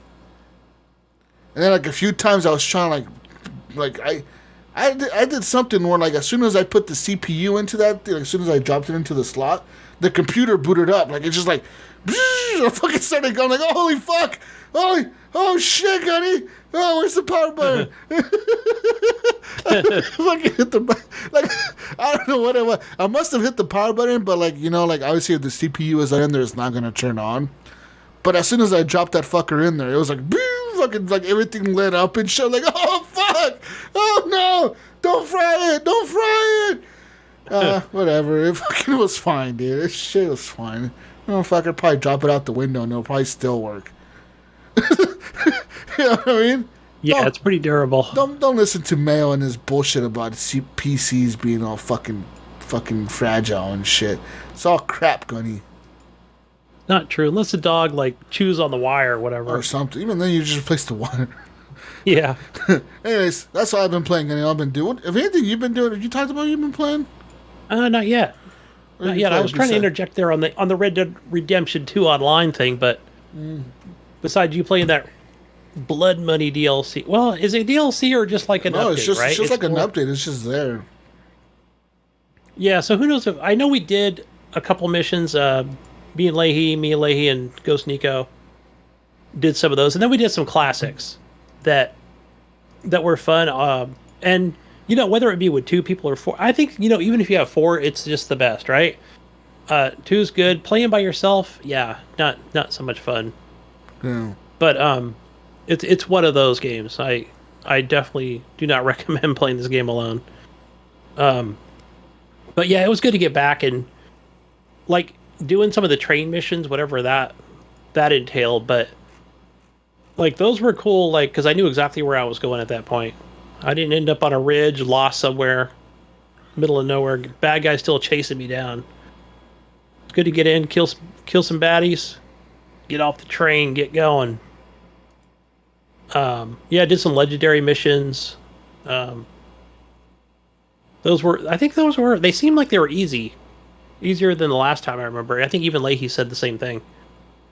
Maybe they've just like tightened things up to where, even, especially like even the length of those missions, they seem shorter. Whether it's, who knows, maybe even like some of the cutscenes, if they redid them, I'm not even sure. Remember they used to be longer and there used to be more of them, but now they're just faster. It just seems like they get you into the action faster. That's what it was. Especially, and I failed to mention that but I said it before I did, I'm playing it on Steam. Got this running on the SSD. I think it was about 100 gigs. And yeah, I'm using an Xbox controller. My Series S controller. And it works fine, right? It's something I'm used to. I've got the auto aim on. So that helps a lot, especially when you're on the horse. But yeah, fun times. Got it running at 60 frames, man. I'm happy with 60. Would be nice if I could get an updated GPU and get it up to 120, but other than that, I'm pretty happy with what I got, the setup that I have. But enough of that.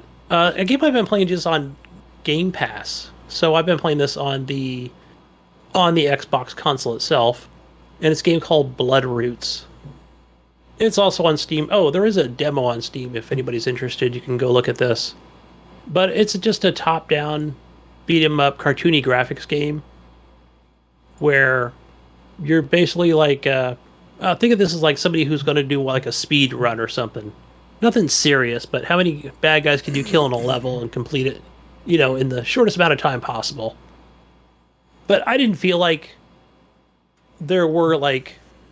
So some of the main missions that you do, you'll come in, and the way it kind of works is like you'll pick up items that are just laying around, like whether like, oh, there's a sword or an axe or a fish, or a gigantic skewer, like, and they'll all have like different things. Like obviously the skewer, it's almost like, you're attacking right at the enemy, and you're chaining these different attacks in a short amount of time, of course.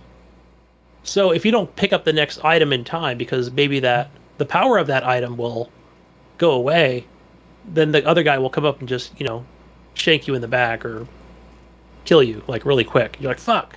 And then it automatically just starts from the beginning of the level. They're not very big levels at all. They're actually pretty quick. So, yeah, what would that remind me of? Oh, like a Super Meat Boy, but not, this is more of that top-down style type. So, yeah, it does start over pretty quick, but then you just know what to do the next time around. You'll come in, grab the sword, cut a couple guys up, grab an axe, or a fucking fish, or a head of lettuce, or whatever the fuck it is, right? It's just that corny style of gaming, But it's fun so far. I think I've done like 5 or 6 missions, and then maybe something else that'll come in between that where it'll be, oh, hey, you can go back and replay these missions, and you can wear these hats, right? Like right now I've got like this wolf hat on, and it's not like a ball cap, like an actual, like, who would wear something like that? Maybe, I don't know, if you were in fucking Alaska or something, like a fucking grizzly bear hat, kind of thing hanging over my head. You're a fish hat or something, but they just do different things.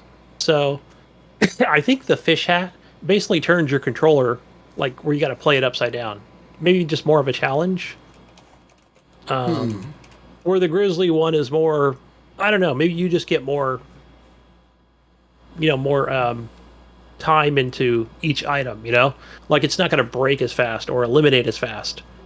So instead of 3 strikes on an enemy or whatever, it might be 4, I'm only assuming that's how that works with the different hats. Could be speed or something in that way. Yeah, there is some platforming.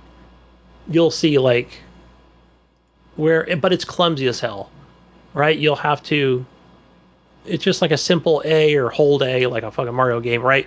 To jump to the next platform, and you'll be like, "Why am I going up the damn cliff or something?" It's like an old, I don't know, what am I thinking of? Like a Resident Evil like game or something, like wait, maybe I wasn't pointed in the right direction or something.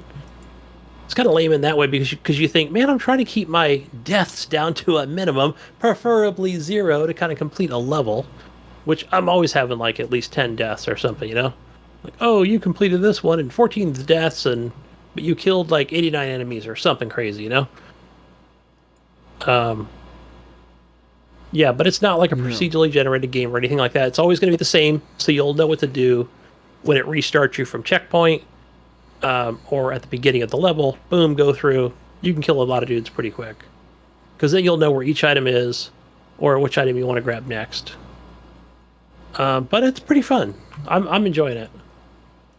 From what I've played so far, I do recommend the Blood Roots game. So I checked. I think this is on Game Pass on PC and the Xbox console. Let's see, what else did I play? Oh, I've been playing more Project Zomboid. I know Leahy's put lots of hours in this game. I know Nipron's played this as well. But yeah, like, I don't know if this would be a Jesus game or not. It is more of a, a hardcore RPG zombie survival. It's got that top isometrical view to it.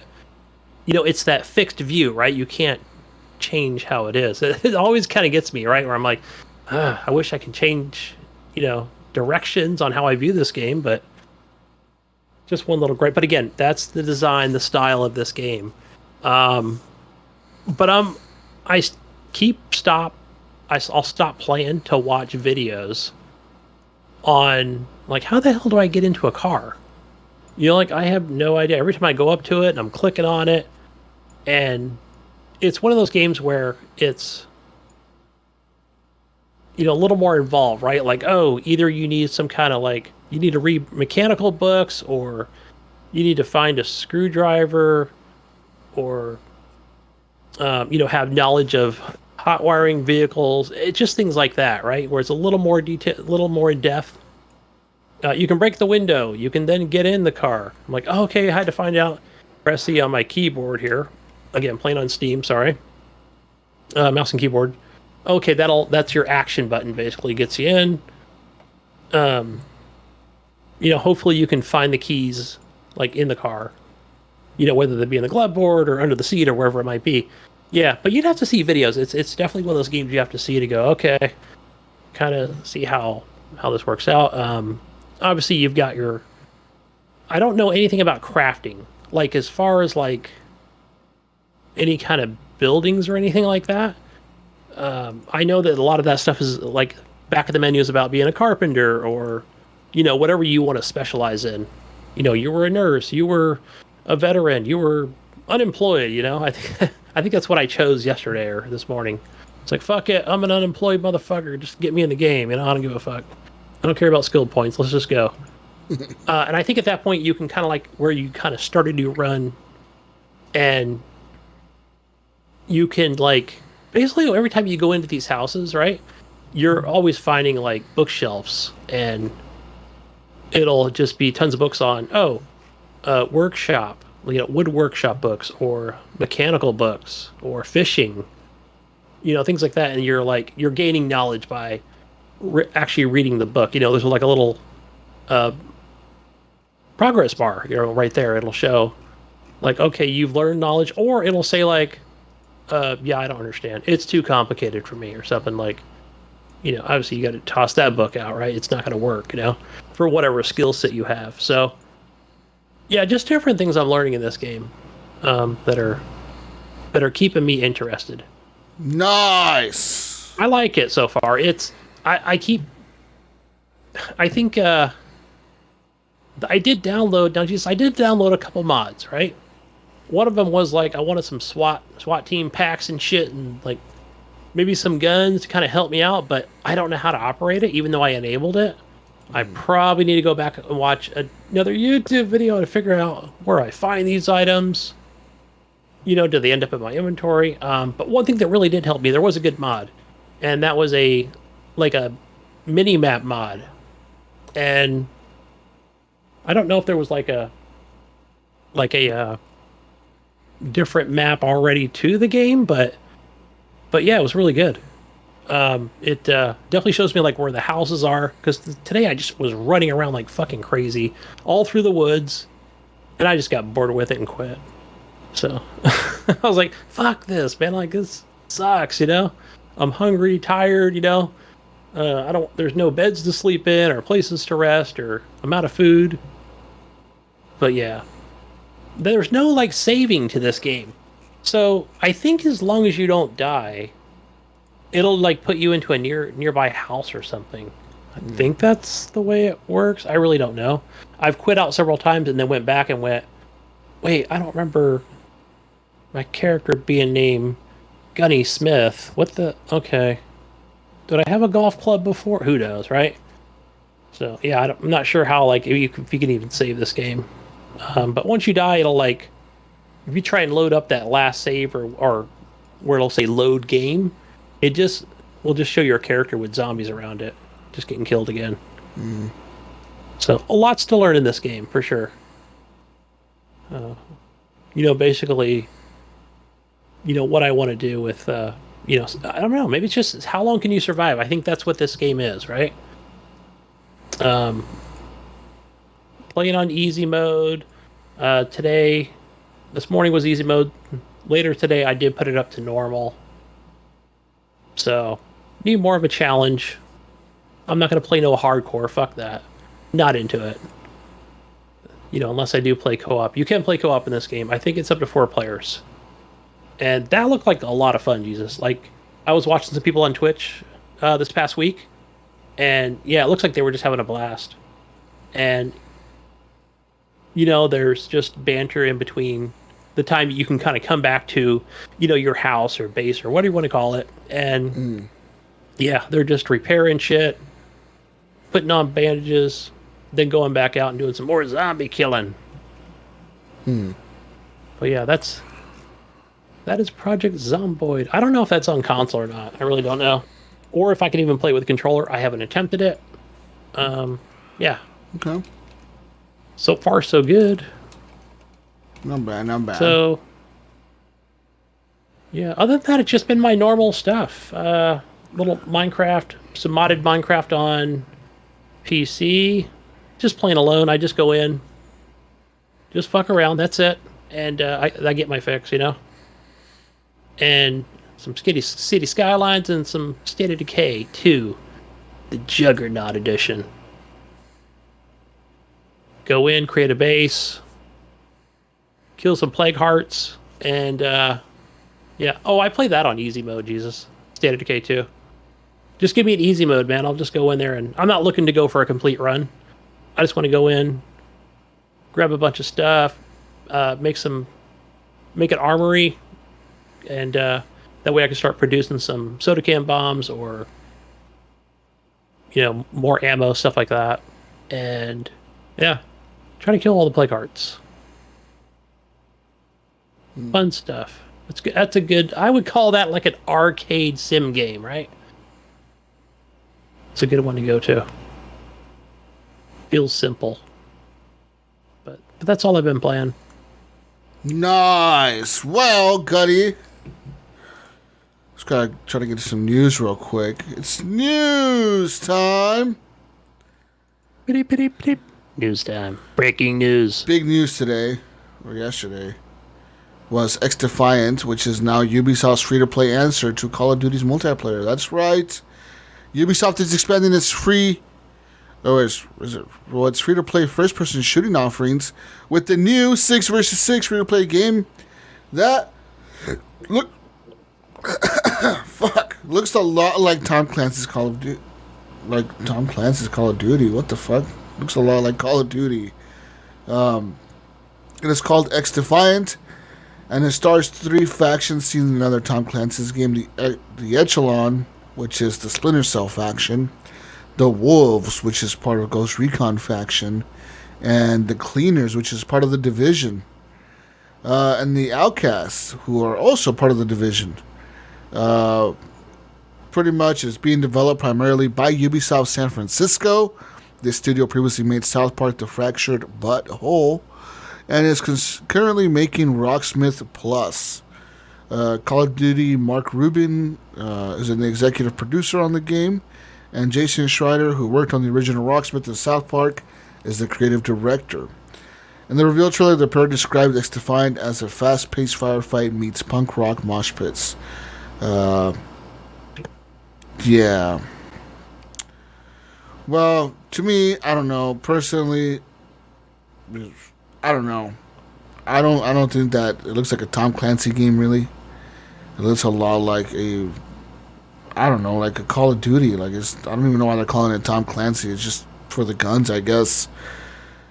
But yeah. This apparently is going to have character abilities. Every faction is going to have its own abilities and gadgets that will fill different roles in the teams. The Echelon, for example, are support players that can help spot enemies or flank.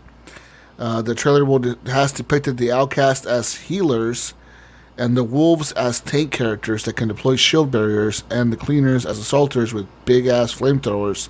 Every player has a standard primary secondary weapon, customizable with attachments, and you have grenades, plus a gadget and ultimate ability unique to the faction that you're playing.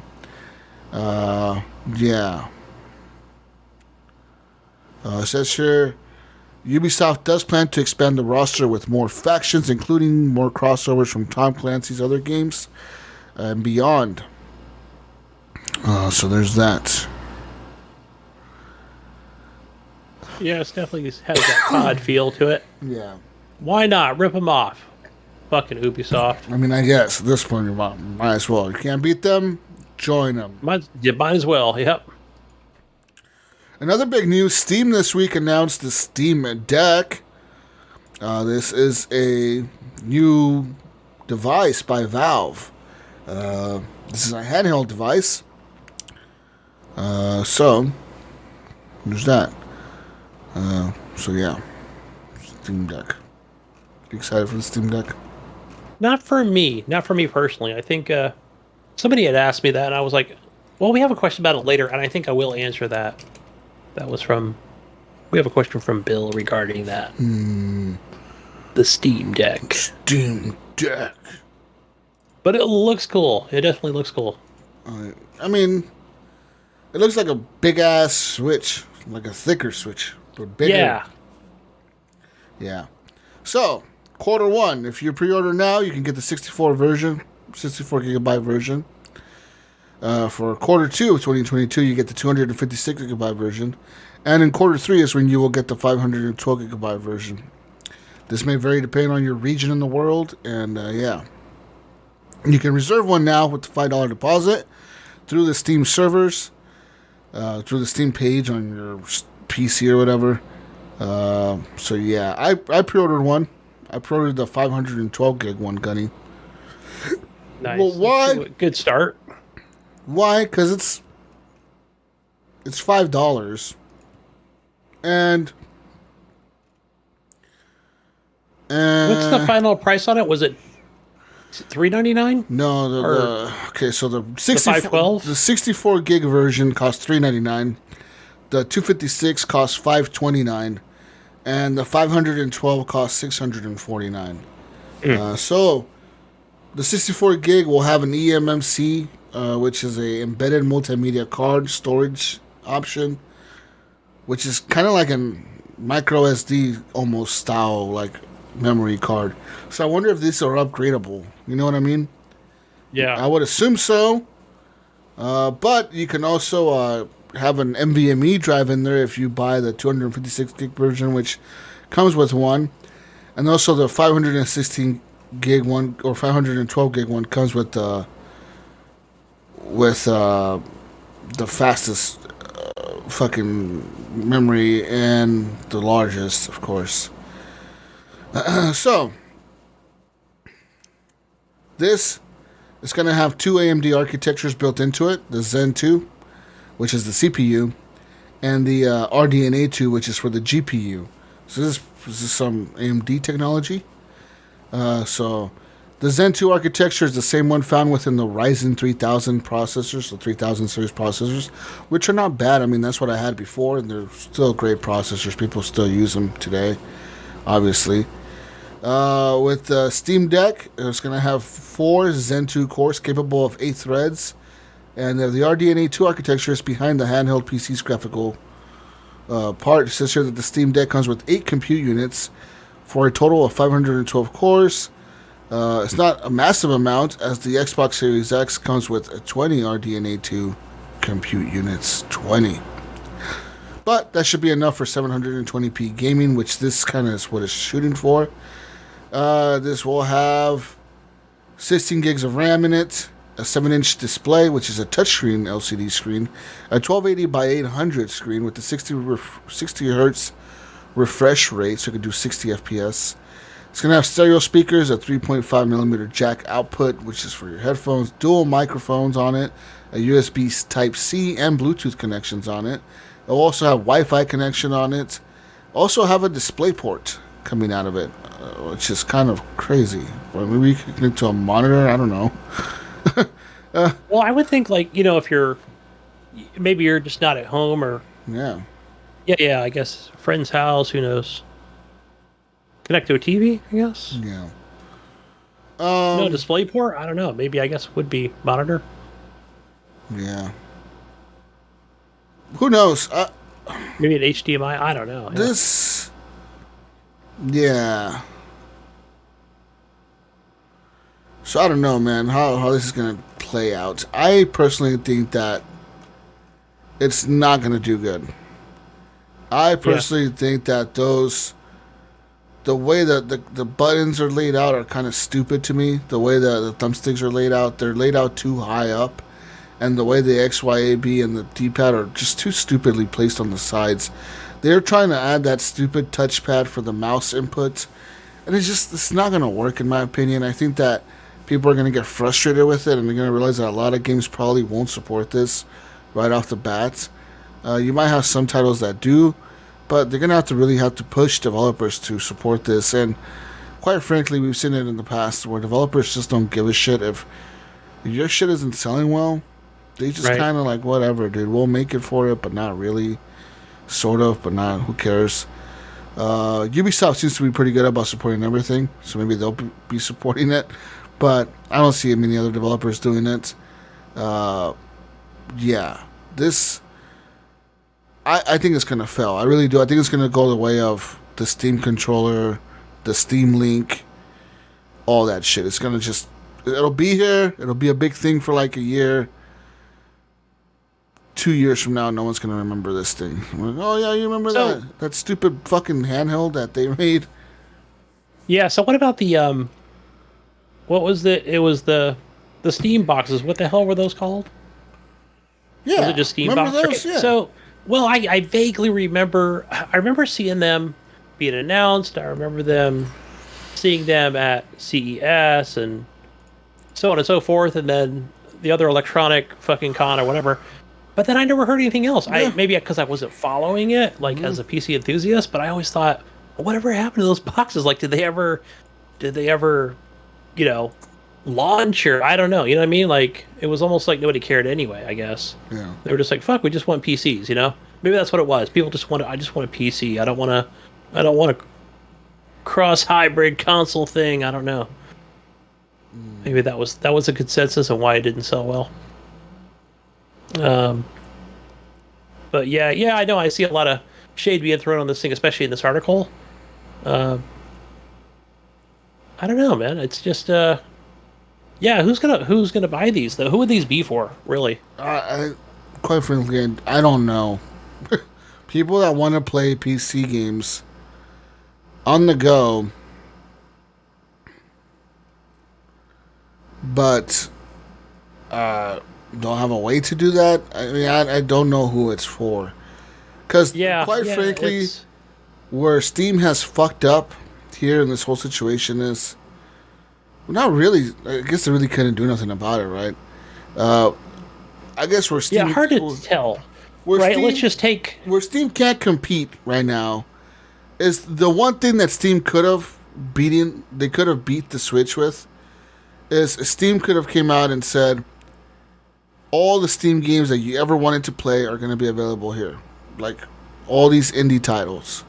Mm-hmm. The problem is that Nintendo has already fucked them over. They're beating them to the game. Nintendo has had every fucking indie title on the Switch.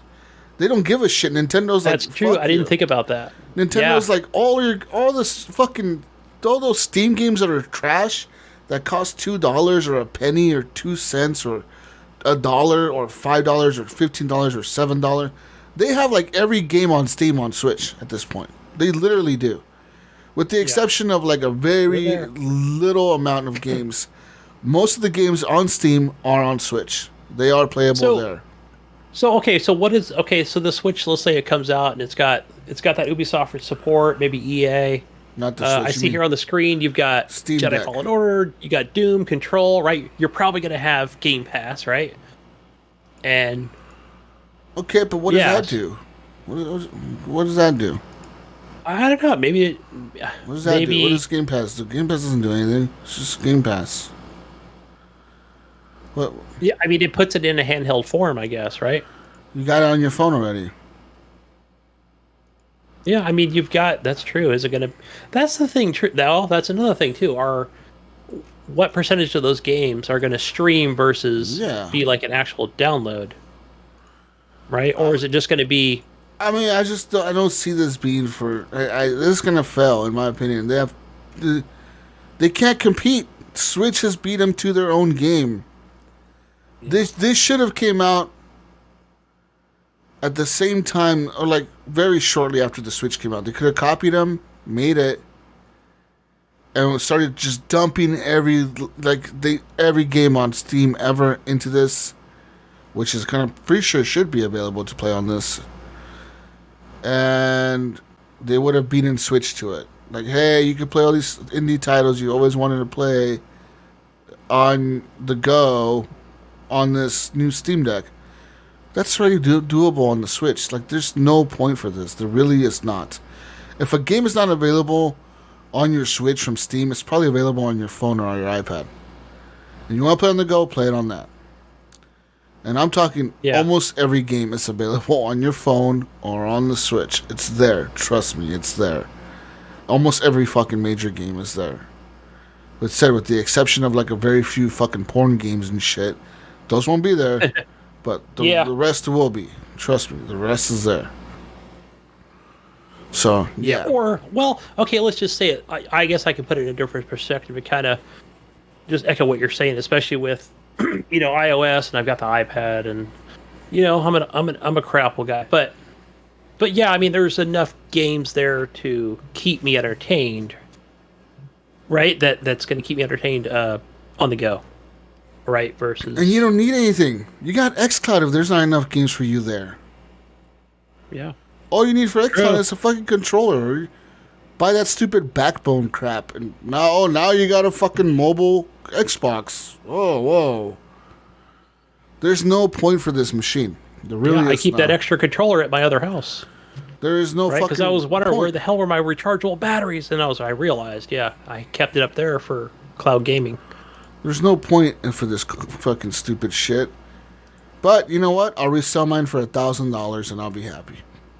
Right? Yeah, exactly. Yeah. That's exactly what I plan Buy on doing. Buy it for $600, sell it for $1,000. That's what I plan on doing. I'm gonna resell that shit. As soon as I get it, it's going out the fucking door. I don't give a fuck.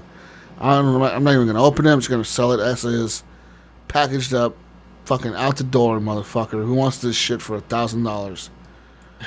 Highest bidder takes it. I don't give a fuck. Because literally, someone's gonna buy it. But like I said, watch. I'll give it the end of 2023. There's going to be a fire sale on these things. They'll probably go for $50 on Steam. Be a fire sale. They want to get rid of all their inventory. There's a fire sale. We're done. Whatever. Boom. I thought. Remember, we were talking about who is in the better position to, go with cloud gaming. I mean, I know that Steam doesn't exactly have like data centers all over the world, like like Microsoft does or anything. But I thought that that's what's going to be their next move, not so much a handheld. But yeah, see how this turns out. See if they can impact the market a little bit. What do we got next year? I don't want to read. This is kind of lame. Let's move on here to some more news. There was a crypto farm, a PS4 crypto warehouse. That's Yeah, I saw right. Johnny Don't post this, and then I was like, oh, let me make this a news article. There was reports that indicated that an enormous warehouse discovered in the Ukraine, packed full of PlayStation 4s, was being used to mine crypto. But that's not the case, Gunny. A little further investigation has found that the machines were probably being used to farm FIFA Ultimate Team cards. Oh my god. 3,800 consoles. 38. So were they all PlayStation 4s? All Yes, 3,800 all of of them? them were, yes. All Why of them. not? Wait a minute. Hold on. Actually, I just thought of this too. I'm just thinking like what somebody would put in the comments, but why not the world's most powerful console, huh? Why would it be PlayStation 4s and not Xbox One X's, man? Because they don't need it. Because you know who has the more bigger player base? The PS4 Oh, does. that's Than true. the Xbox. Yeah. And players are playing FIFA. And these cards, Gunny, really go for real money. Like, you could buy money in game to buy these cards, or you can spend money to buy coins to then go to the auction house and say, I see this player who has this gold star rated highest card of this rookie player, or this player that I want on my team, right? I need him for my online team. I want this player. This guy has the golden card. He's selling it for $50. I'll just pay him with the gold coins, and then he can convert that to whatever, his account or whatever, But how are they actually making money on this? This is what I want to know. Yeah, how does that work? What's their Yeah. secret, man? And it's like I have many questions about it where I think, okay, And I think in turn, what they end up doing is these accounts that earn all these coins from getting these player cards, when they have all these coins on these accounts, I think then they turn around and sell the accounts.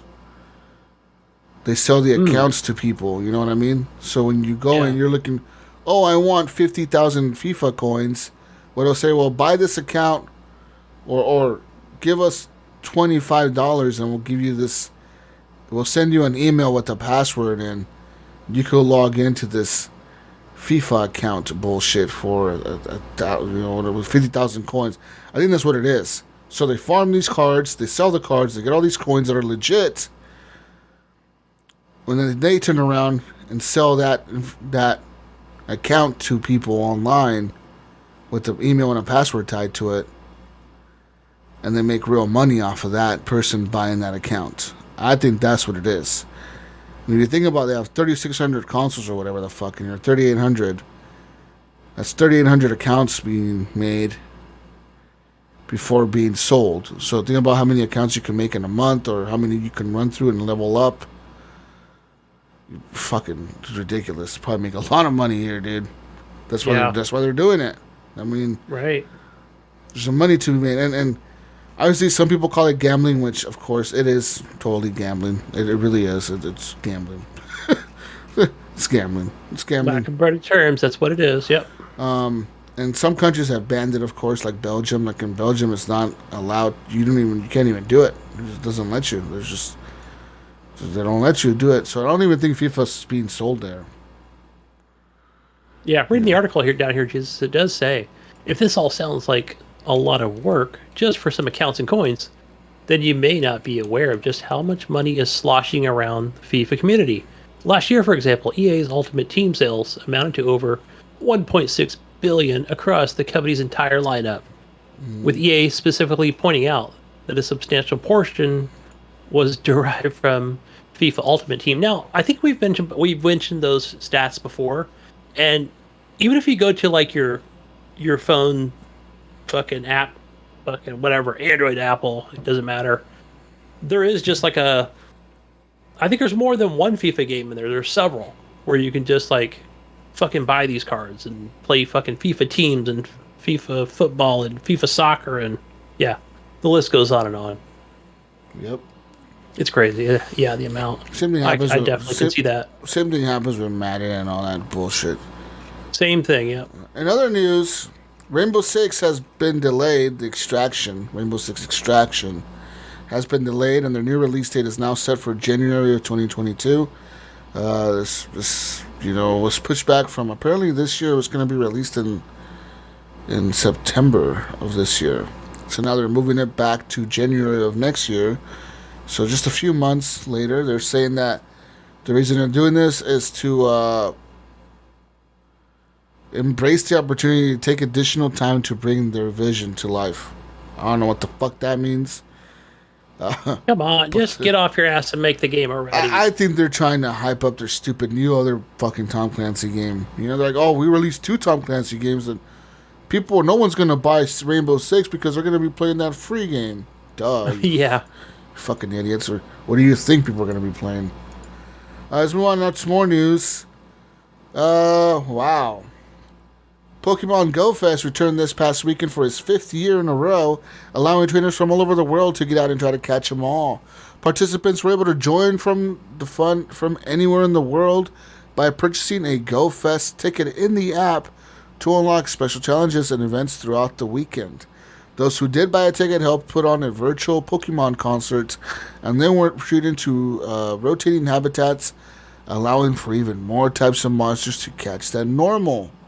Obviously, this year's GoFest was very different from last year's all-virtual event.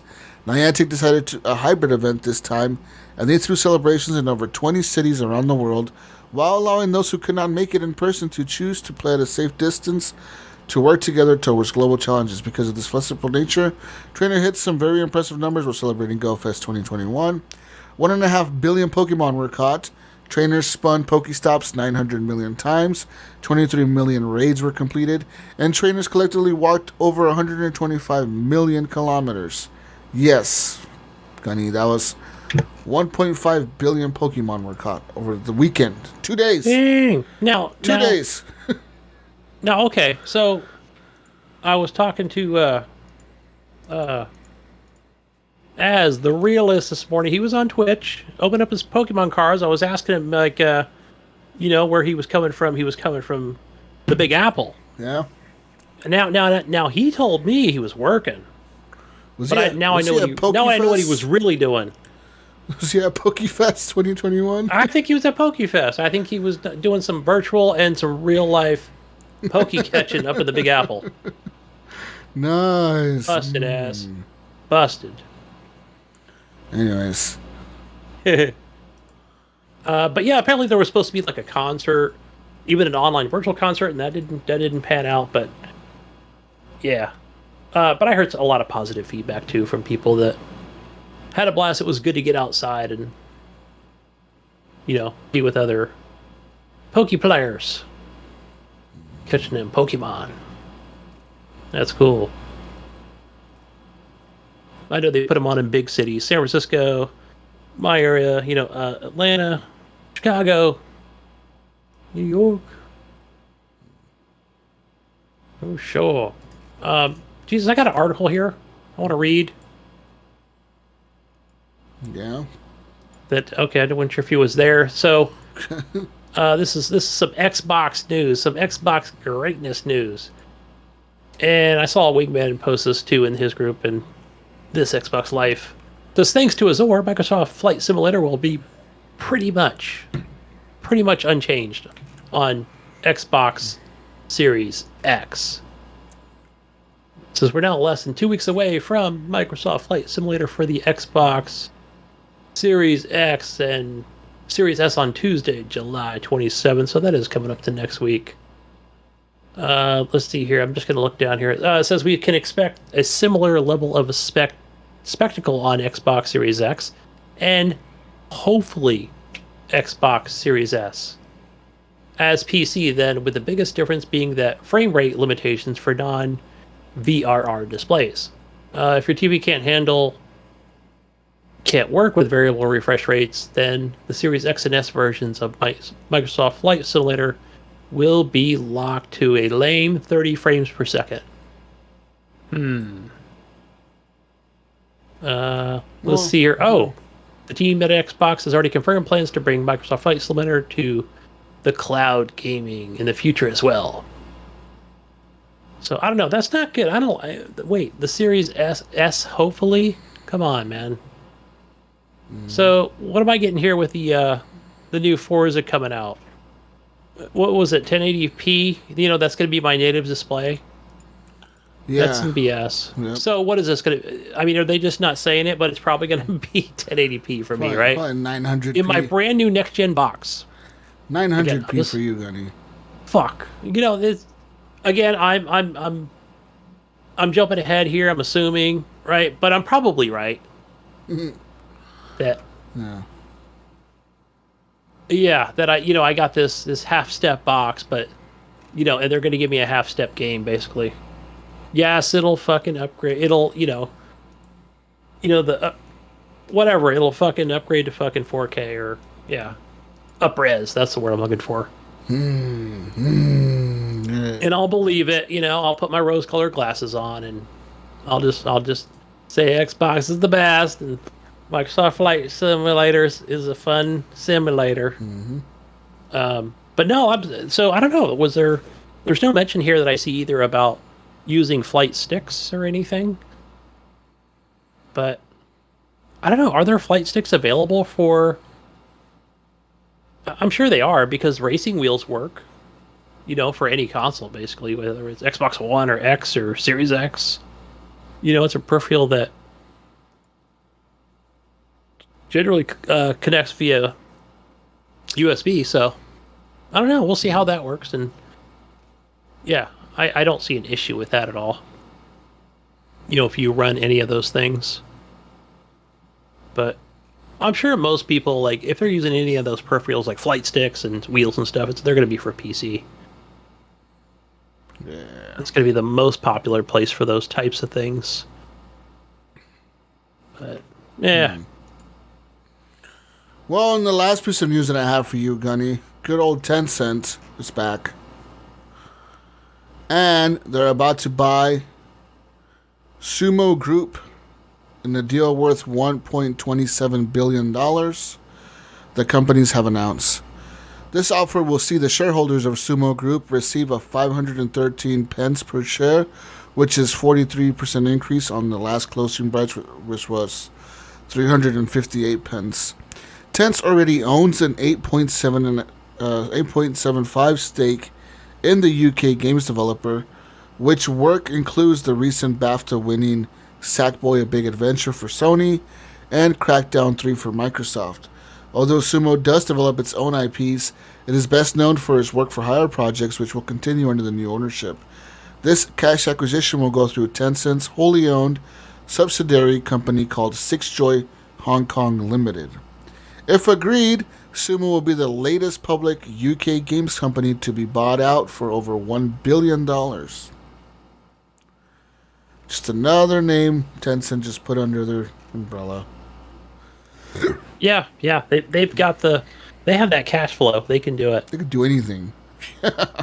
Yeah. Yeah, the money. There's pretty much like the only companies bigger than Tencent are like fucking Microsoft. And yeah, it's pretty much it. them and Apple and but just think of companies with fucking mega millions for sure. Billions. Mega billions, sorry. Mega billions. Fuck yeah. Yeah. Damn. I mean, they make a lot of money, dude. They make a lot of fucking money. Last year... Okay, you want to know how much money they made last year, Gunny? Yes. They made, altogether, in revenue, like profits and shit, they made $5.22 billion, which is more than Nintendo and Microsoft put together. Damn. Yeah, they're the number one revenue maker. Sony was number 2, then Apple, then Microsoft, then Nintendo. And it just goes down the list from there in terms of video game profits. Man, just thinking about like all the different, all the different pots they have their hands in. Yeah, is just they literally have their hands in every fucking thing. Literally everything. Like, there's probably not a game you haven't played that's not made by Tencent or partly made by Tencent, or a movie you watch that's not made by Tencent. I've seen them in movie credits. See them all the time in movie credits now. Don't you pay attention to that shit? You see them. Yeah, like, yeah. Now I see it. Hey, fucking Tencent made this shit, or funded it somehow. You know what the fuck? Yeah, it's all there, dude. They own everything. It's kind of fucking crazy. Yeah, especially if you're seeing like a movie from like, whether it be Malaysia or Taiwan or Korea or Australia or something. Like I've seen them in there. Yeah. Yep. But yeah, other than that, that's all I have for news. All right. What else we got here? Not the mail. We got the shorter show here. We got the console corner, guys. Okay. My famous console corner. I call it a console corner, but it's got PC stuff in it. What the hell? PlayStation Plus. You're still good for the month of July for Call of Duty Black Ops 4. WWE 2K Battlegrounds, and I think for PlayStation 5 users, A Plague Tale: Innocence. Now, I don't have PlayStation 5, but I do recommend A Plague Tale: Innocence. Go play that. So that's available everywhere, but go play it on PlayStation. It's better. Xbox One, Xbox, Rock of Ages 3, Make a Break. That's your games for gold. Rock of Ages 3. And your second game, Games for Gold, is Midway Arcade Origins. I think it's definitely the 360. I think it was like a later 360 title. Backwards compatible, you can go play that. And available on Xbox Game Pass. You have Bloodroots. I mentioned that I've been playing that. That's really good. Mm-hmm. And game I have downloaded but have not played yet is Tropico 6. So that is available to play on Xbox Game Pass. Also try out UFC 4 and Gang Beasts. That's a good one. I think the game's fun. Wayman, if you're listening, this game is a lot of fun. Get 4 players in there. Play randoms too. It's fun. It's a blast. It's a good little brawler. Good stuff.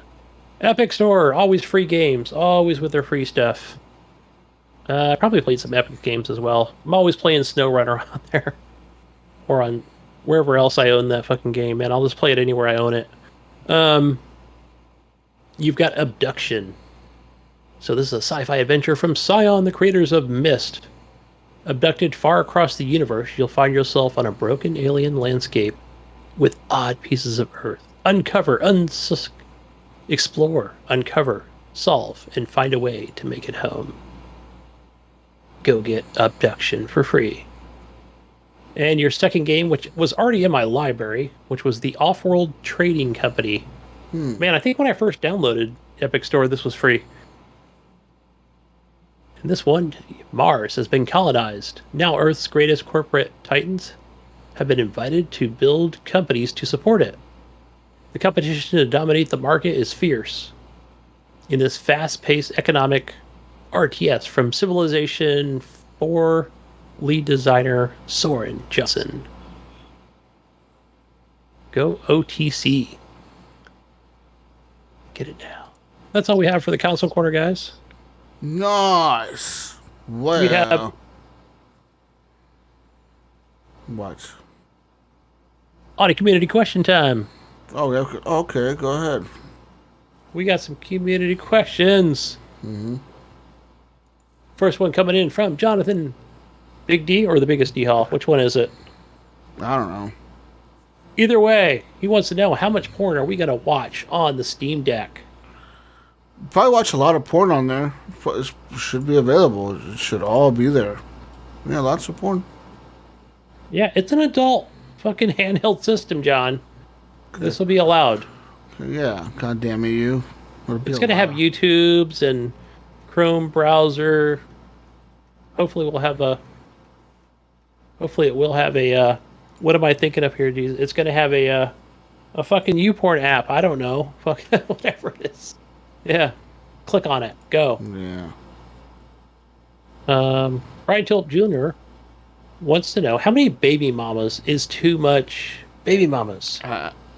Anything past 2, I think, is too much. I agree. 2 should be okay. 3, okay, maybe you're pushing it. Anything past... If you have like 4 or 5 or 6, you're fucking crazy. I had a coworker of mine who was funny. He started working at the place that I work at now. And he was this like young dude. He was like 20, I think he was 24 or 25. He had 6 kids with 6 different girls. I'm like, what? He's like, yeah, I got 6 kids. He's like, yeah, I got 6 kids with 6 different girls. Damn. He was 25 years old. Holy cow. 6 kids. 6 different girls. I'm like, did you ever heard of condoms, dude? Right. Yeah. Yeah. You ever heard of pulling out, buddy? What's going on, dude? God, it was like, damn, dude, I feel bad for you. I told him, you don't fucking, like, regret that? You don't, like, think about this shit? Is it like, are you, like, what's going on here? You trying to conquer the fucking world or something? What's going on? Right. Something's going on, yeah. Yeah. Trying to plant my seed everywhere I go. Yeah. Mm-hmm. What the heck? Yeah, how much child support is that? That's my first thought. That's probably, that's my first thought. He probably doesn't pay any because he's like, I don't know. I think he ended up getting fired. He just fucking always late and shit. I'm like, for a guy that has 6 kids, your work ethic is pretty shit, dude. Right. Yeah. like it's really bad. You should really be more motivated to work when you have 6 kids. Well, either that or, I mean, obviously, you know, if they're going to take 80% of his paycheck, he's probably thinking, oh, well, might as well just go on unemployment. Not work. Right. Go work some odd construction jobs for my, you know, whatever. Help his something habit, right? Whatever he's into. Maybe you can buy some condoms with that. Sure. That's what I recommend.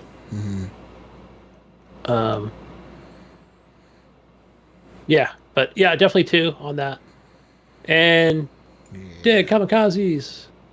Bill Gardner II wants to know, how many Steam Decks are we getting and what model did we reserve? I know we talked about that already. Yeah, but I got one reserved.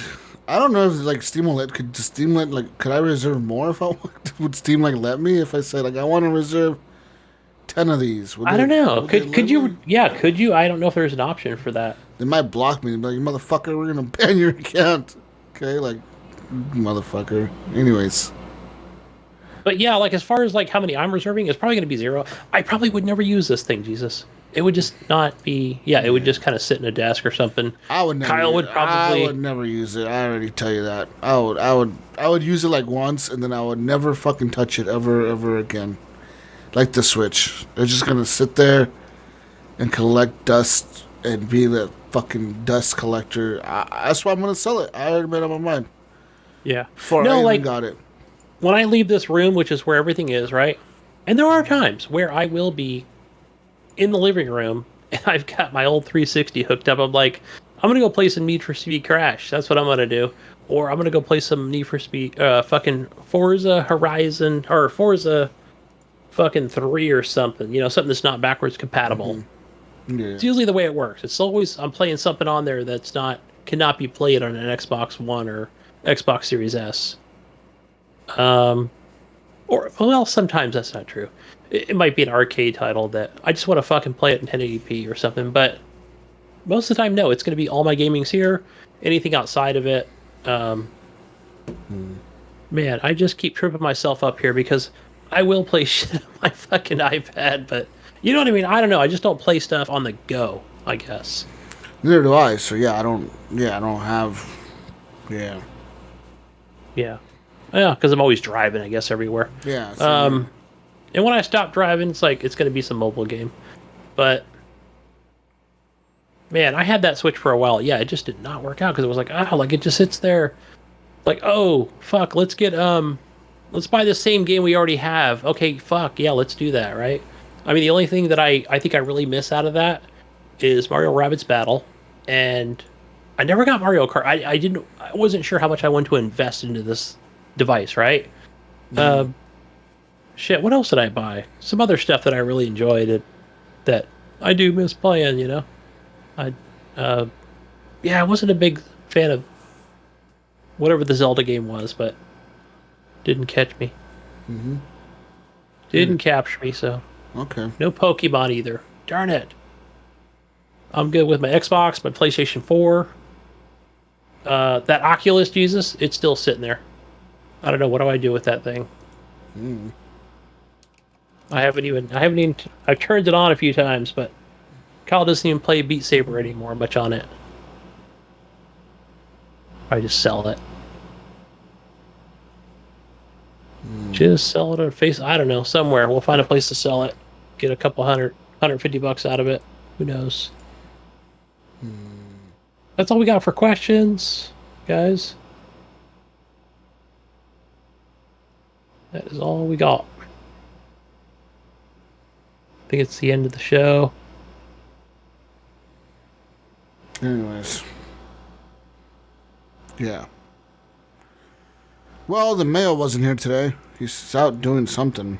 I don't know things mail does. Don't ask me, okay? I don't know. He does Ohio things. Whatever they do in Ohio in the summer. I don't race cars. What do Ohio people do for fun?